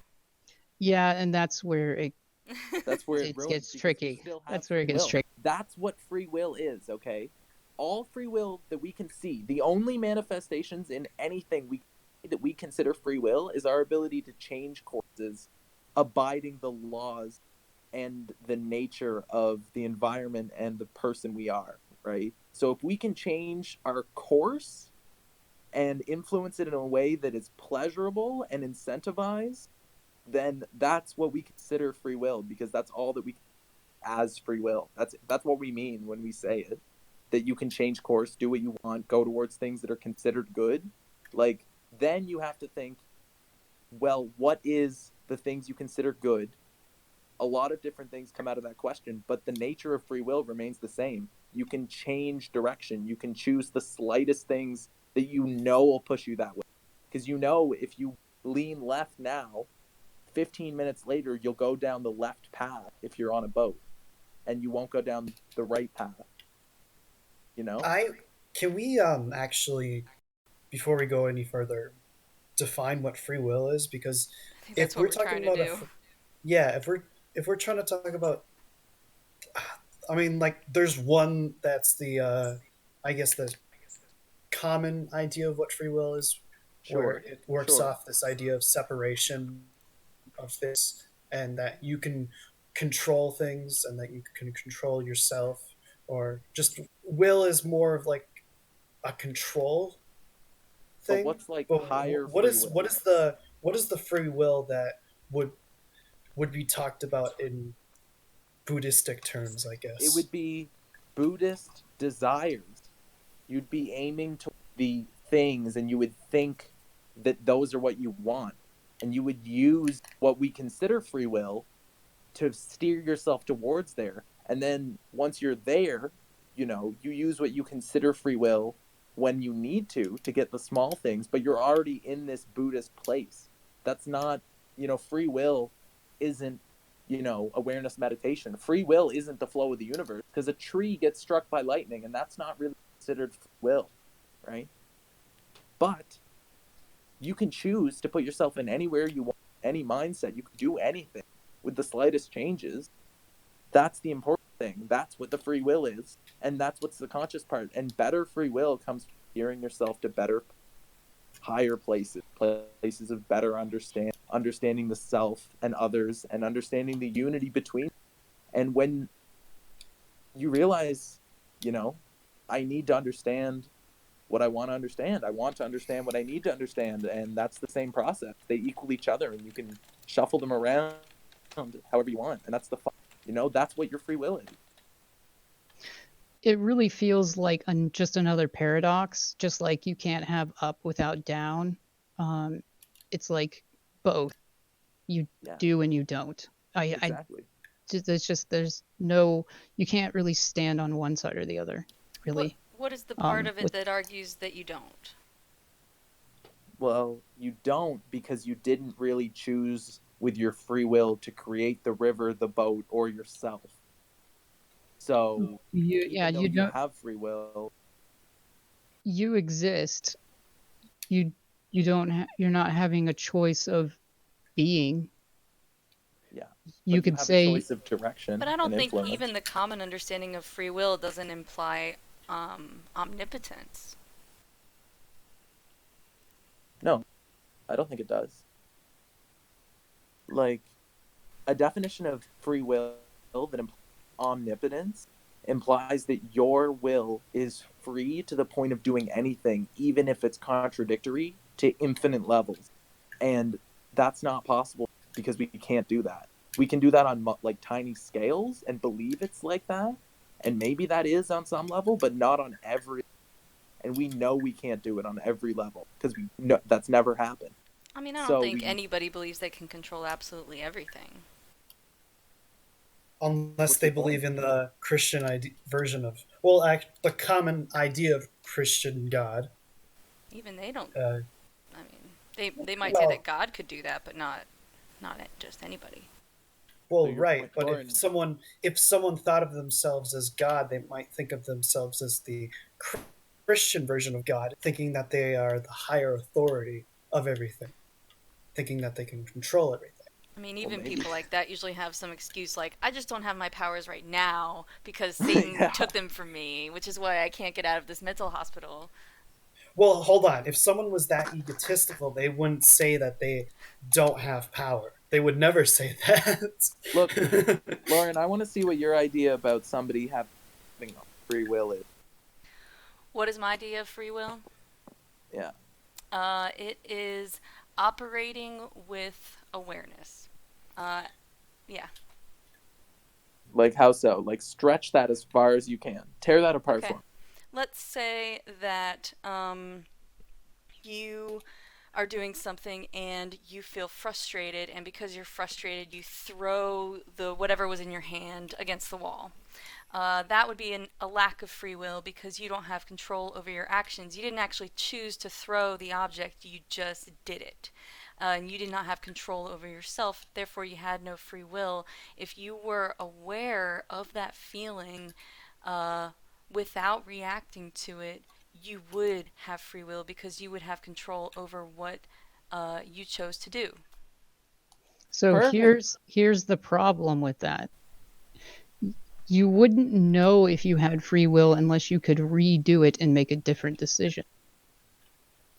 Oh, we're talking about Right, with death all now? so yeah, I mean, Okay. technically there Can is I? no argument against determinism, Okay. which Shay already pointed out. But there is the argument of synchronicity, right, Zen? Um, Like, you have to think of it. again, that's If you want something to happen that wasn't happening the previous moment, right? And immediately when you start thinking about it, it gets to a threshold where you're thinking about it so hard, then it happens, right? That's a synchronistic event, and those happen a lot. And often it's the very next thing that is the thing, like the very next thing in perception is the thing you wanted to happen. And that's a synchronistic event. So we have to consider that there's a relationship there. That's important. yeah, really, I got nothing to say about it, like, because all I can say is there's something happening that's a little off, and it's sort of like a paradox. Whichever side of the line you want to stand on, it's a Sure. little off, and like Well, that's it's all only I a can really paradox. say. I think maybe it's only a paradox from a certain perspective. Like, it's the problem if you're looking through a slit and a snake crawls by horizontally, sorry. You'll see the head first and then you'll see the tail, and you might think the head and the tail are different, right? But they're really not. So it might be the case that Well, that's what a paradox is. that is a paradox. So, I mean, yeah, I can't really say for sure that we don't live in a simulated world and I'm just a brain in a vat somewhere, and actually everything that ever happens, including my own decisions, is pre-programmed. I can't say for sure that that's not the case, 100%. But it doesn't really matter, and this is where it comes back to Buddhism, because either way, I'm here, and this is the experience I'm having. And in that experience, it does seem like, just like there's a difference between black and white, it seems like there's a difference between a lack of awareness and reacting to things, and then having awareness and having control. Yeah, I know that yeah. word, everybody gets hung up on that word, but No. No, There's I a hear mutual what like you're give saying. and take in between. Okay, Like, if there's something you want, can you choose not to want? you can choose to want to not want, but that's still wanting. But Oh. you can consider it not wanting if you want. can you choose not to want something? Yeah, If yeah, you you're- have something. If you want something like a car, can you choose not to want it? If you're That aware of Yeah. that, if that you're would be aware free of that will. desire. Yeah, I think you can. So how do you know that you wanted it in the first place? Well, people are tricked into buying things, right? It's the illusion that you need to, you're incentivized to do it, it's the right time, things like that. And the times that you want something and you need it and you buy it, that's when you do it. You rationalize it that way in some level, even if it's just for looks. It's because you need it for that, right? So it's still an incentive towards getting this thing. It's not a good thing in and of itself at the moment, right? So when you decide not to get it, it's because it's not a really free will argument. If you were going towards it, like if you need a car to get to work, things like that, you would be on the stream to getting a car way easier. But if you just had a lot of money and you didn't really need a car and you went to a car lot, you'd be way easier. Your feet would be lighter comparably to people, like other people's feet that have walked out in the same position talking to somebody looking over. So there's different paths that are easier and harder, and it's different in situations based on who you are, where you are, what you're doing, and what's happened, what's in your pocket. That's really what free will boils down to. It boils down to what's the best choice for me, and then, what do I have on my person, or what does my person have? Yeah, but of course, if you want something, of course you can rationalize that it's not a good idea, or I can't pay for it right now. But it doesn't change that you want it, right? Yeah. Mm-hmm. I do think that you can change the want consciously, though. Doesn't change that you want it. You still want the car, but maybe in order to use your free will to not want it, you need to put yourself in a situation where you realize that you don't want it. Change the path. Like, you want a car, that's what you want. But then maybe if you were to change the path to, I don't want to pay gas, every 5 days minimum, then your free will, that was the free will. It was changing the tiny course. And then, the stuff that isn't free will goes towards, oh shit, you're right, I really don't want to pay gas. Or you can at least convince yourself of that and then use your free will in conjunction with what's true and then move yourself away. But that's how to get yourself to not want it. You could incentivize yourself to not want it. So the question is how to realize which desire is the real one? It's which one that is beneficial. And most often, the most beneficial one is the easiest one to make in the moment. That's the smoothest Now, route. you won't always know because you can't know everything, so you can only really guess at what is going to be the most beneficial and go based on what you can know. But the moment, right? The split second is small, infinitely small in a second, right? That's the best place to start for free will. That's where you've got to go and change the tiniest course. So you want to buy a car real bad this split second, and it's the same split second. It's the moment here. That's where you've got to go, okay, money. Or like if it's money that's not a problem and you want a car, but you don't need a car, you've got to go impractical. It's that opposite force and travel there. And then once you're in there, the car is way behind you. It's an object of thought long gone, like long forgotten. Then you have free will because your free will's gone when you want something. That's the point. That's addiction. Free will isn't there when your cerebellum is craving it and your thoughts are yelling it. So you need to use the tiniest free will in the split second to realize this moment, okay, how do I get out? Help, I don't want this. Then your instinct kicks in, your mind goes, all right, thank you. You've asked a question finally, other than this car bullshit, now I can help you. And it'll immediately go like money, if it's money, right? I want a car so bad, but I can't really afford it, but fuck, I want a car. It's like, okay, I really can't get this car. Money. Okay. I can't afford it. That doesn't get rid of the want, and that's what Alex is saying. Just because I don't have the money doesn't mean I don't want it. The question is changing the desire. So another Well, way desire of and saying want are different. You won't want the car if you can't afford it, but you'll still desire it. That was the question. It was the word want I was actually talking about. If we're talking about desire, that's much different because then that's psychological passion. want and desire, they're not exactly That's the distinction. things. They're very similar, but that is the distinction.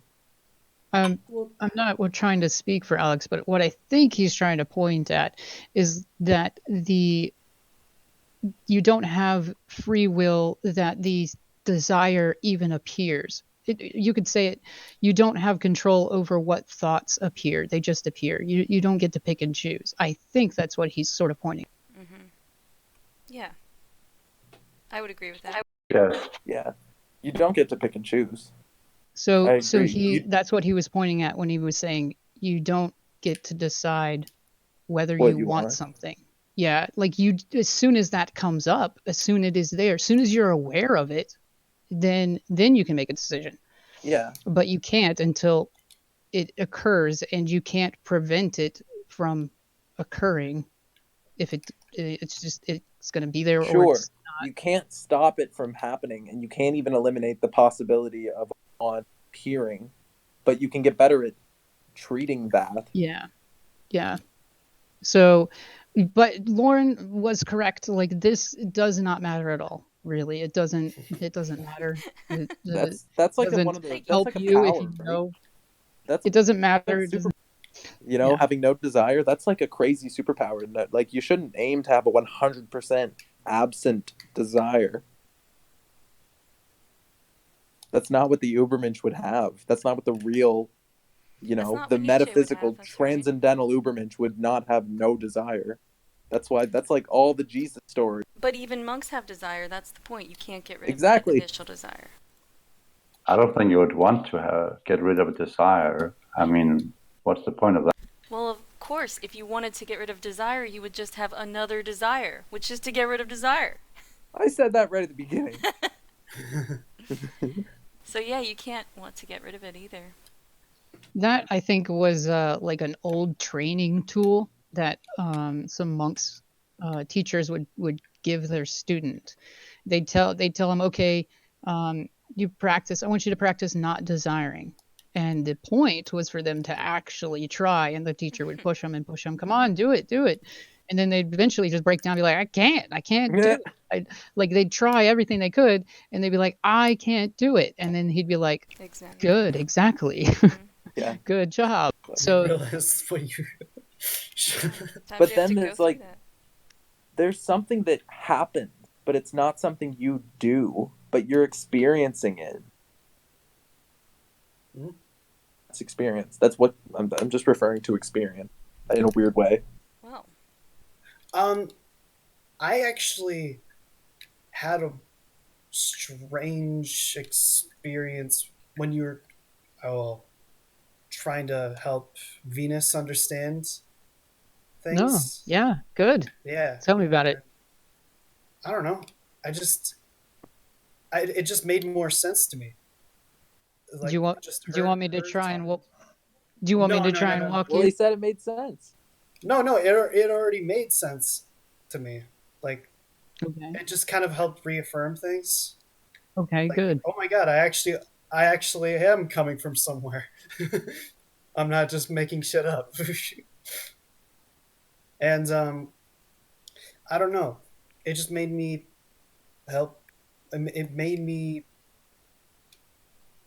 uh, pay attention and try to.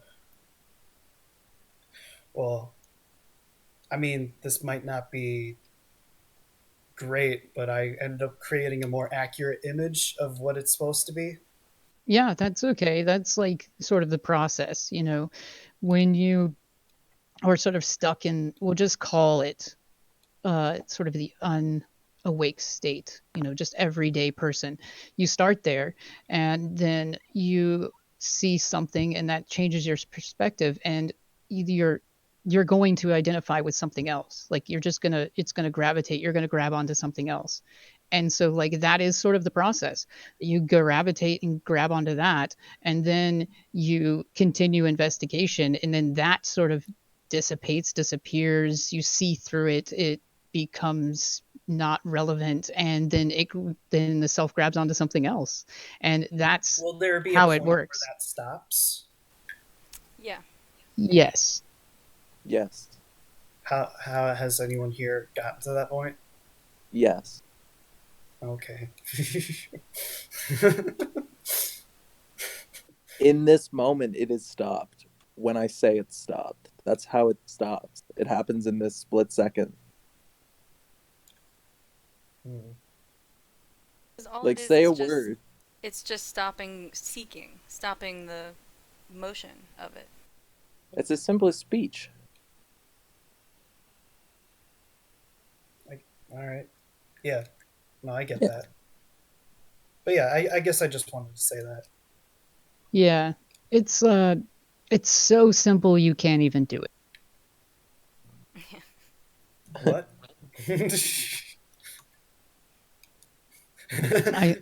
I said it is so simple that you can't even do it.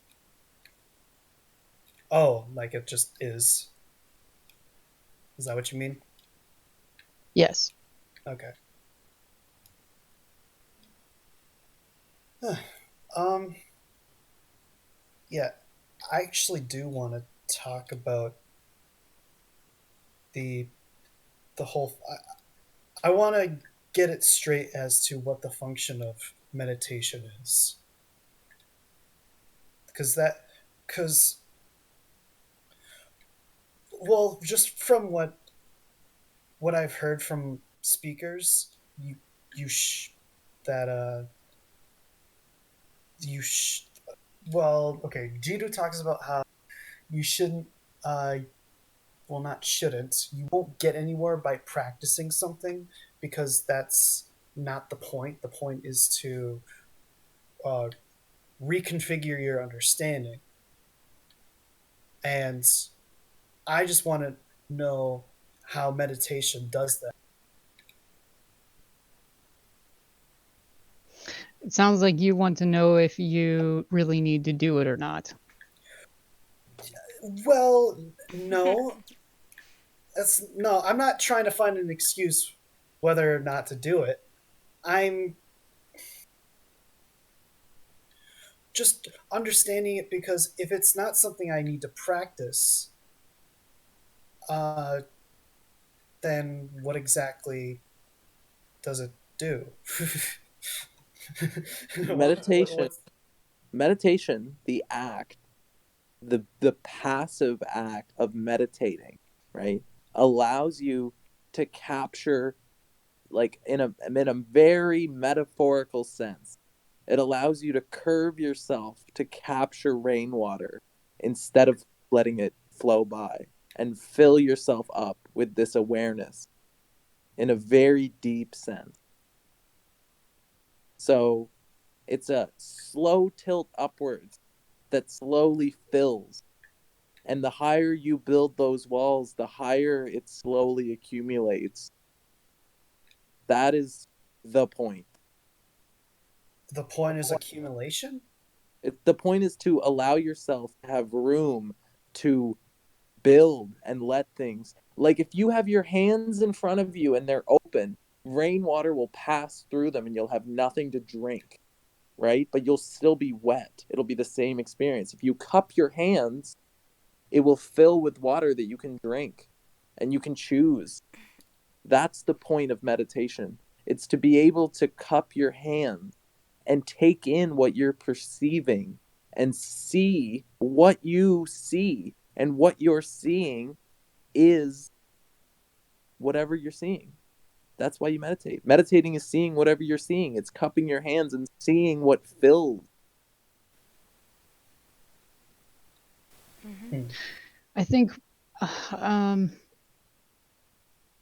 this Ralphie's explanation is perfect. It's good. Doing meditation. So here, see that it's a difficult. No matter what I say, I'm wrong. But here you go. You do not live in reality. You don't. Because you are identified with a self, you are not living in reality. Meditation helps you. If you would identify with the self. Yeah, meditation helps you with that disconnect, so that you Break that identification. Yes, and then you will be living in reality. This is like, but you need to very not basic deny the kind of self. way of saying it. There is the self, or a self, or capital S self, period, right? But it's just, we shouldn't identify with that because we don't understand what we're identifying with. So then we inevitably identify with an idea with an that's image. false. Yeah, an image, like a movie, a moving image and a talking image, that an interactable hologram in the mind will identify with something akin to that, right? Meditation, the point is to not identify with that, because what you're going to do if you try to identify with yourself is end up splitting. And meditation isn't splintered. It's very smooth, calm, cupped hands with water. It's receptive. It's all elements combined, and none of them are there because they've been combined perfectly to make a glass window, and you're the window.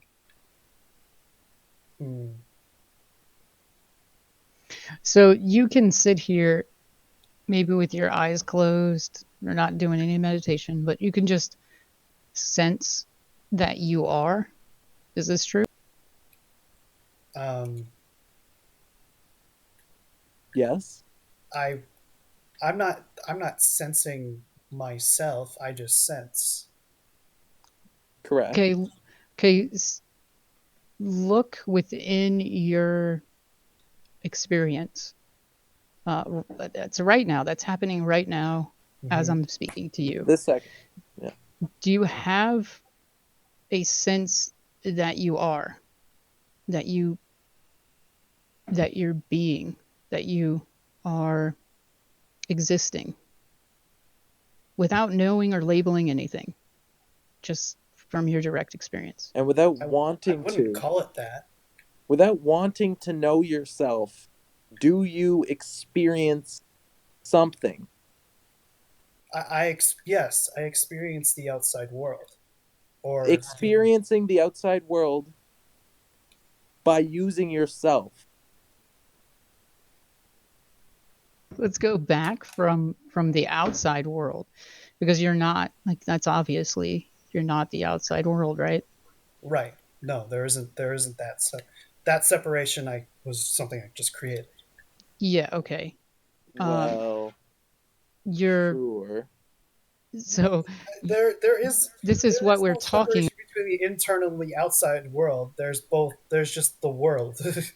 Yeah, but I don't think Experience. you understand the gravity of what you just said. I agree. I agree. Okay, sure. Well, then let's go into that. Okay. Awesome. So this is what I did with Venus the other night. And we just and I started with Gareth the other day, and he got to a point where he's like, "Hey, I need to look into that." So at some point this isn't going to make any sense, and then we know where we need to stop and where we need to focus and investigate. Meditation will help you with that investigation. It's really that simple. Sure. Absolutely. It's up to you whether you want to do that or not.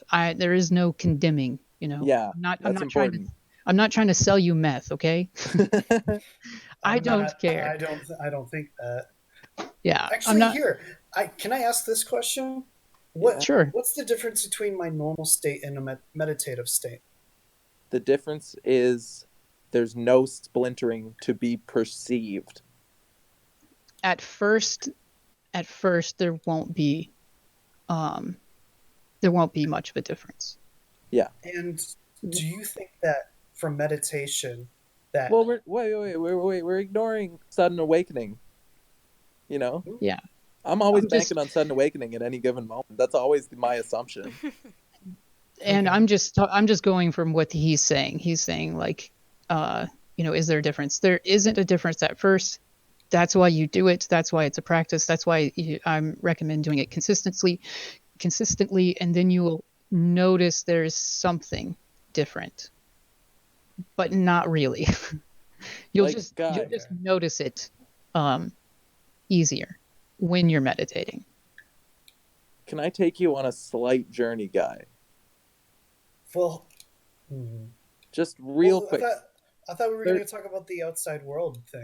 I'm going to Like, talk how that about, was I'm wrong. going to try to address your question, okay? 30-second journey, real quick, okay? Just follow me. Okay. Okay.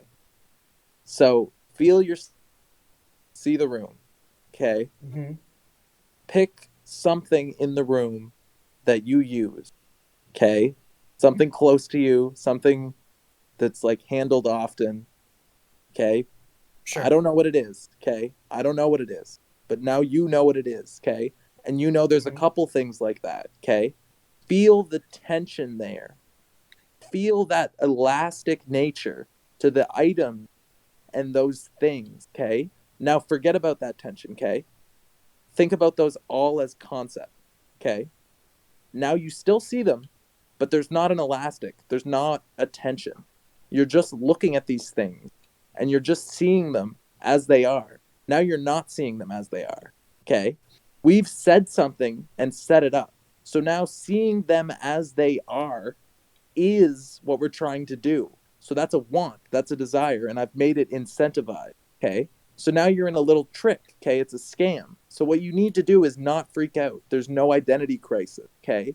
The cup, the table, the bed, the wall is whatever it was the whole time. It didn't change, okay? Experiment over. You were you the whole time. The point was never to do anything. It was never to excite that tension, not excite it. That wasn't the point. And that's not the point of meditation. The point is everything's the same, no matter what you do. It's just getting rid of that conceptual thinking that's like added to it. That I add to it.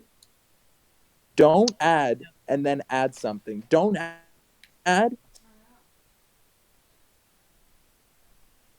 Is meditation the stopping of that addition of concepts of conceptual thinking? Yes, Yes. Just absolutely. basically becoming a sensitive instrument. That is Yeah, exactly what it is. If you do it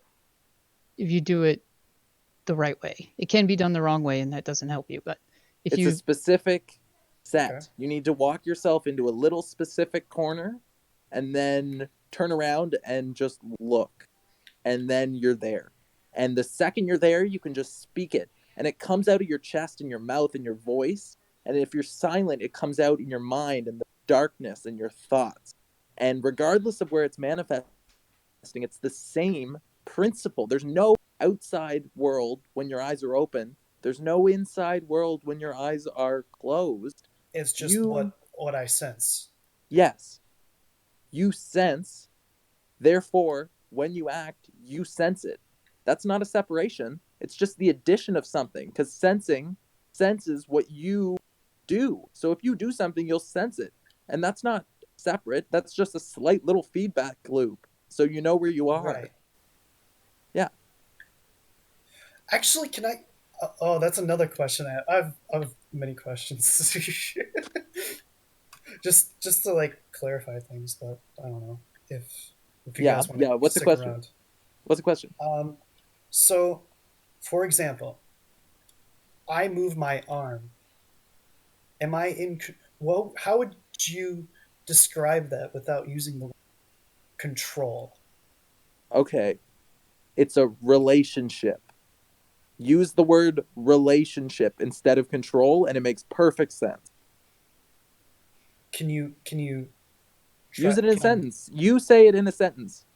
With your body I part, have a replace that word with I have a relationship. relationship with my arm, Yeah, that's how it works. and so my arm moves. Yeah, because you have a relationship with it. If you cut off that relationship with a knife, it won't move. But since you have a relationship, ta-da, you can move your arm. Okay, I mean that's fair enough. Yeah. And you have a relationship with the world the same way. And if you cut your relationship off from the world, you're not related to it. If you meditate, and the point, if you prick yourself with a tiny pin, the tiniest tiny point that everyone wants to prick you with is look, dude. I feel like I'm missing. It's okay. A question. It's okay. It's no, okay. No. I'm not Yeah. missing. I'm not missing information. I just feel like I should. I feel like there should be a question that I'm. No, I should that's be the asking. point. That's the point. Okay, say that again. There feels like there should be a question. Okay, say that. It feels like there should be a question I should be asking. Okay, think about everything associated right now that what you're thinking about, that word. Every single thing you can connect to that, okay? Think about all of that. That's the point of meditation. It's to not be doing that. To not add. To Yeah, just feel that. To not have to ask a question, to not have to, unless you want to, like unless I mean, that's not the yeah, point. That's not I the point.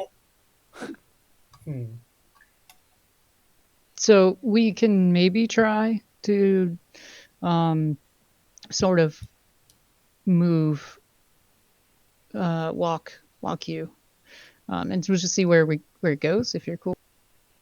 Walk me into what? Okay, we're going to be talking about who you are. Oh, Who are you? yeah. Okay, sure. Right. I mean, So you said you're not the outside world. I'm not putting words in your mouth. I'm asking you. Is that true? Yep. Okay. Are you this body that is sitting in front of the computer right now? No.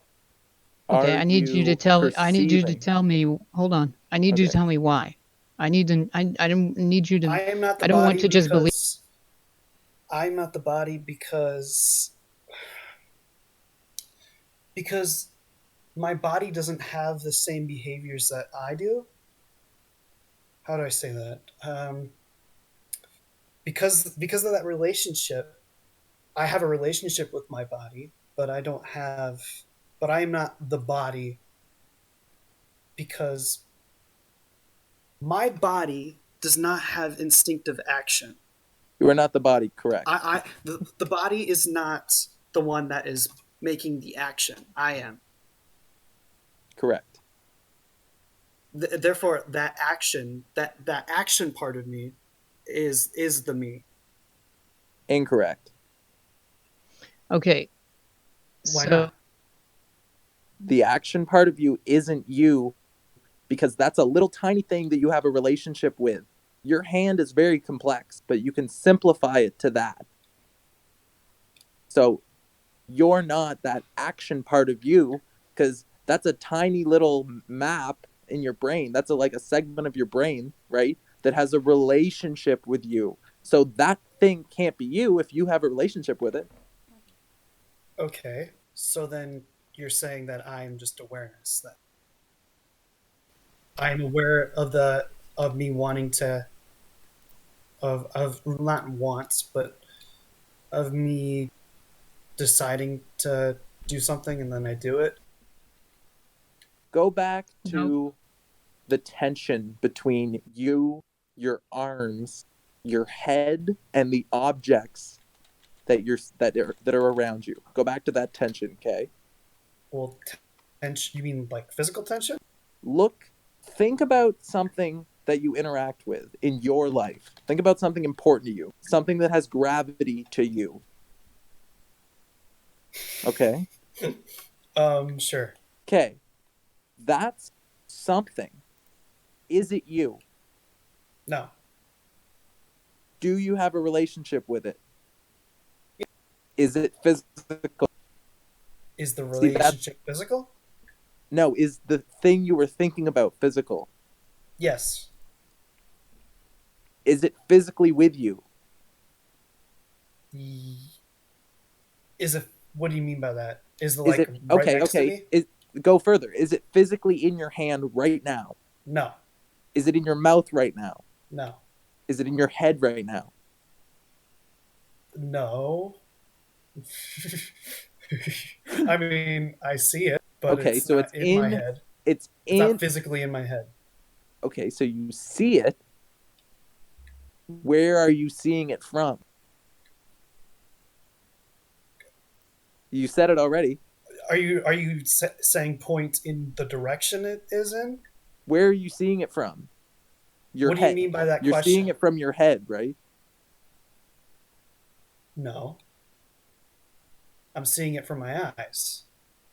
Where are your eyes? That's what I meant. Are you saying should I point where they are? I'm trying to say it makes perfect sense. Where are you seeing from? Where are you seeing from?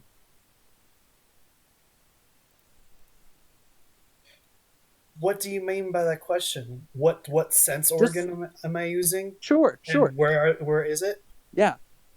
My eyes, and they're right here, but you can't see where I'm pointing. Okay, that's the start. That's a complete start. Okay. Who is looking through your eyes? No one. Okay. It's you just have me. it's just Just you. Yes. That's the yes. So who is looking through your eyes? It's just me. It's just you. Congratulations. It's not. It's when I say me, I'm not saying that there is I another know. me. I'm saying that there's the only me. Yes, that's it. There you go. You're awake. You're meditating. This is it. Ta-da. Okay. Yeah. No, I get that. No, you don't. You just lost it. What? See, the point is, you got to stay on top of it, man. You walk up to a mountain, you can't keep going forward. You know what I mean? Now you're swimming. You know what I mean? You're not in bathing suits, man. that did not help him. No, I'm not trying to help him. So I'm you're trying to saying show you that you need endurance. When you say I can't, that Whose I don't I? get it. You're saying I can't get it? Whose I?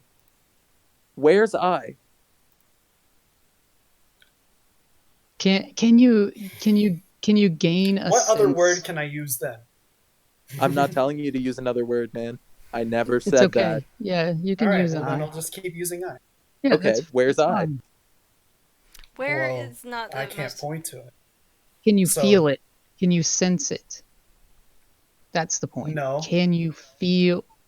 Can you? You don't have a Okay. feeling. I'm gonna ask You you. don't have a question. feeling No, of I'm it. not You're just saying I don't just an have eye. feelings. Guy. I'm saying I can't sense me because I am me. Guy, I want to do an experiment, okay?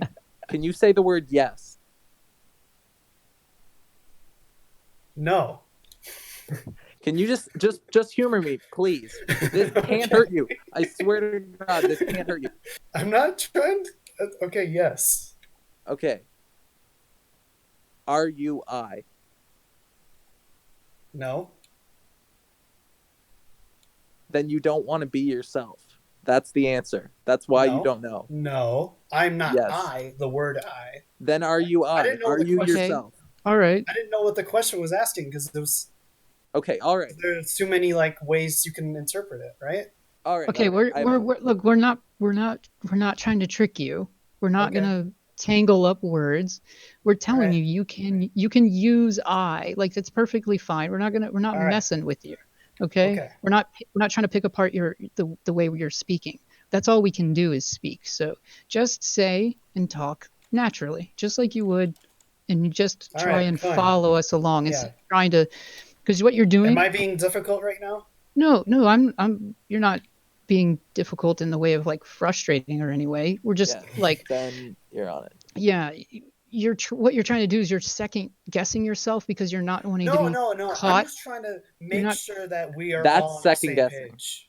Yeah, Look. you're trying to All right. you're trying Okay, to perfect. you're trying to not be caught in like, oh, I say I, No, but I I'm don't trying to make really sure mean that, I. that you You guys just said no. No hopefully is know trying that not I to get understand. caught. Perfect. Like we're all in the same boat, right? We're all in the same raft, you know. And we like Okay. we're trying to teach you how to row. That's the idea. That's the point. All right. So you're in this boat known as life, right? And maybe before, you know, you could crawl around on deck, right? But if you want to know how to sail, you need to know how to row. And the point of meditation is, you know, teaching yourself the act of what you need to know in order to row your boat. So say with me, please, who you Okay. are. What do you mean by that? I'm asking genuinely. What do you mean by that? I want So, you. okay, well, hold on, Ralphie. I want you to answer this question and just say what comes up first. Okay. Who are you? Just say what comes up first. Very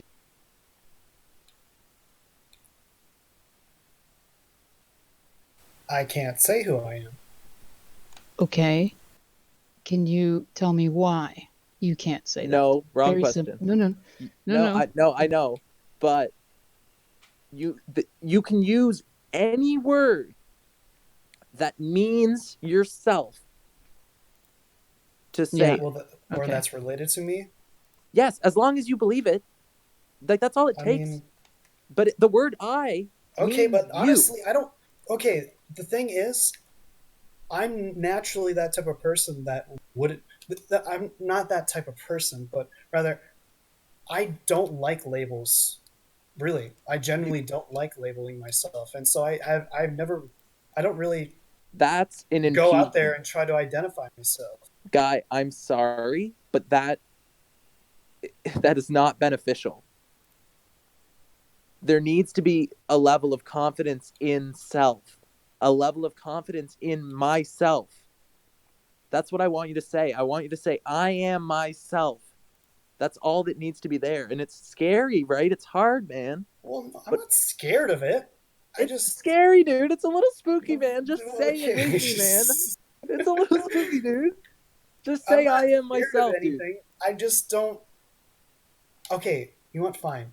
I am scared because I don't want to give myself the wrong impression or give myself something that would be false. Tell myself that I'm this and that when I'm actually not.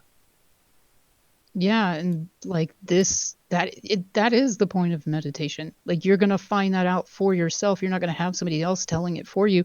You prove it yourself without You've a just doubt. proven it. That was exactly what I wanted, man. What? At least for me. That was a genuine expression of self. Now Yeah. you can get over the fact that, you know, we don't even need to say it. So now we can focus on fucking meditation. Okay. Yeah, like you. So there's a thing that's a So super. what exactly super were you important. guys after? there's something super important, and that's honesty. Like you have to be really, really honest. Not Well, I mean, I've honest with yourself. Honest to yourself. Well, I mean, I've been having genuine reactions, or at Yes, least but Yeah. honest in your reality. You're denying the things in your own reality. I'm denying the things in my own reality by putting myself in your shoes, right? You're denying the things in your own reality by putting yourself in my shoes. I want you to accept your reality, man. I want you to look into your own eyes in the mirror and know that it's you staring back at you, even though you're looking at a wall. You know what I mean? I mean, guess I don't follow really, but I mean, look, I don't know. So, the question of the self is one of the most essential and difficult questions. It is kind of frustrating sometimes because it's such a paradox and it's just so confusing, and that's because when you really try to pin it down, it's very difficult to. Yeah, because you are that, right? And I you am that. You are You what? can't. I am You that. are. You are I the am self, that. and therefore you can't look at it. You can't. I can. In the same way that you can't see the back of your own head. Right, because No, can you realize you that. actually just said it. Yes. What? Yeah, what you just said. Okay. You can't see it because you are it. Yeah, you are it. You're it. Like, there's no need to run away from the fact that you're I'm it. not running away from anything. Well, run around in a circle, man, at least. I'm you not know? running. What? Why do You're you want me following to a little run bit of around in a momentum, right? circle? You can't just go get stopping around, who am I in the middle of a conversation, right? It's a little hard to follow, man. You gotta keep it a little consistent. You know what I'm saying? Get a little butter in your voice. Doing something wrong here? What? No, not at all. Like, that's not what I mean.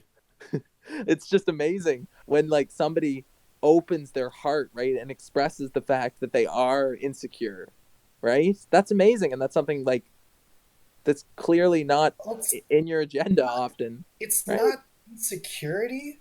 It's just I have actual like a personal thing against people who like, for example, people who say that they're nice. I don't agree with that at all because nice is a trait that other people give to you. Without other people, you can't be nice. Can you say you I'm can't nice say for that me, you are please? Huh? You say the words "I'm nice" for me, please. Why? To prove that you can do it. It's not against the rules of the universe. Well, it's God. not. Yes, you can say it, but it And doesn't you mean can that you'll believe it, be man. accurate.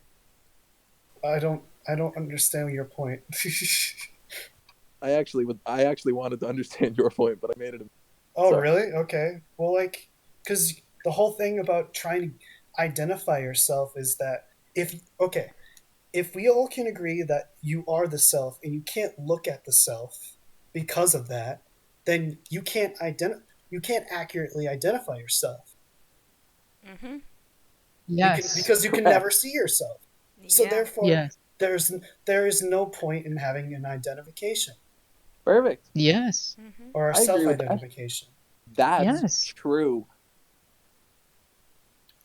That's it. That's why I say that I don't like identifying myself. Not because that I've found a reason to hate people or something like that, or found self-confirming. It's not self-confirmation. It's just because I see that. Yeah, with your eyes from your head, dude. Well, it's not in front of me necessarily. It's just It's okay, but it's coming concocted from that. your head. Can I make a counterpoint? Your head Sure. is still where you're seeing it. I mean, okay. Okay, so put your hands on the sides of your head. Yeah. Okay, now say, I'm in here. Okay, now To anyway, what you thought it. purpose? You don't even have to say it. We can skip past that. I'm in here. Okay. You're in the skull, okay? you have a relationship with your skull that's very personal. Yeah. That's my point. Okay. Just don't ignore it. There's a lot of neurochemistry. There's a huge network of cotton wires shaped like a big bulbous, I don't know, something. It's a brain shape, and we call it the brain. It's a brain shape. Yeah, it's called the brain, man.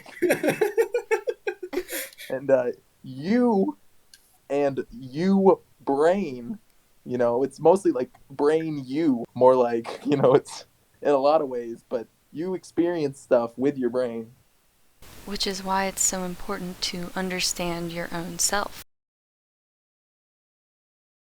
Okay, and that concludes our session on meditation for this Sunday discussion. Thank you guys for listening.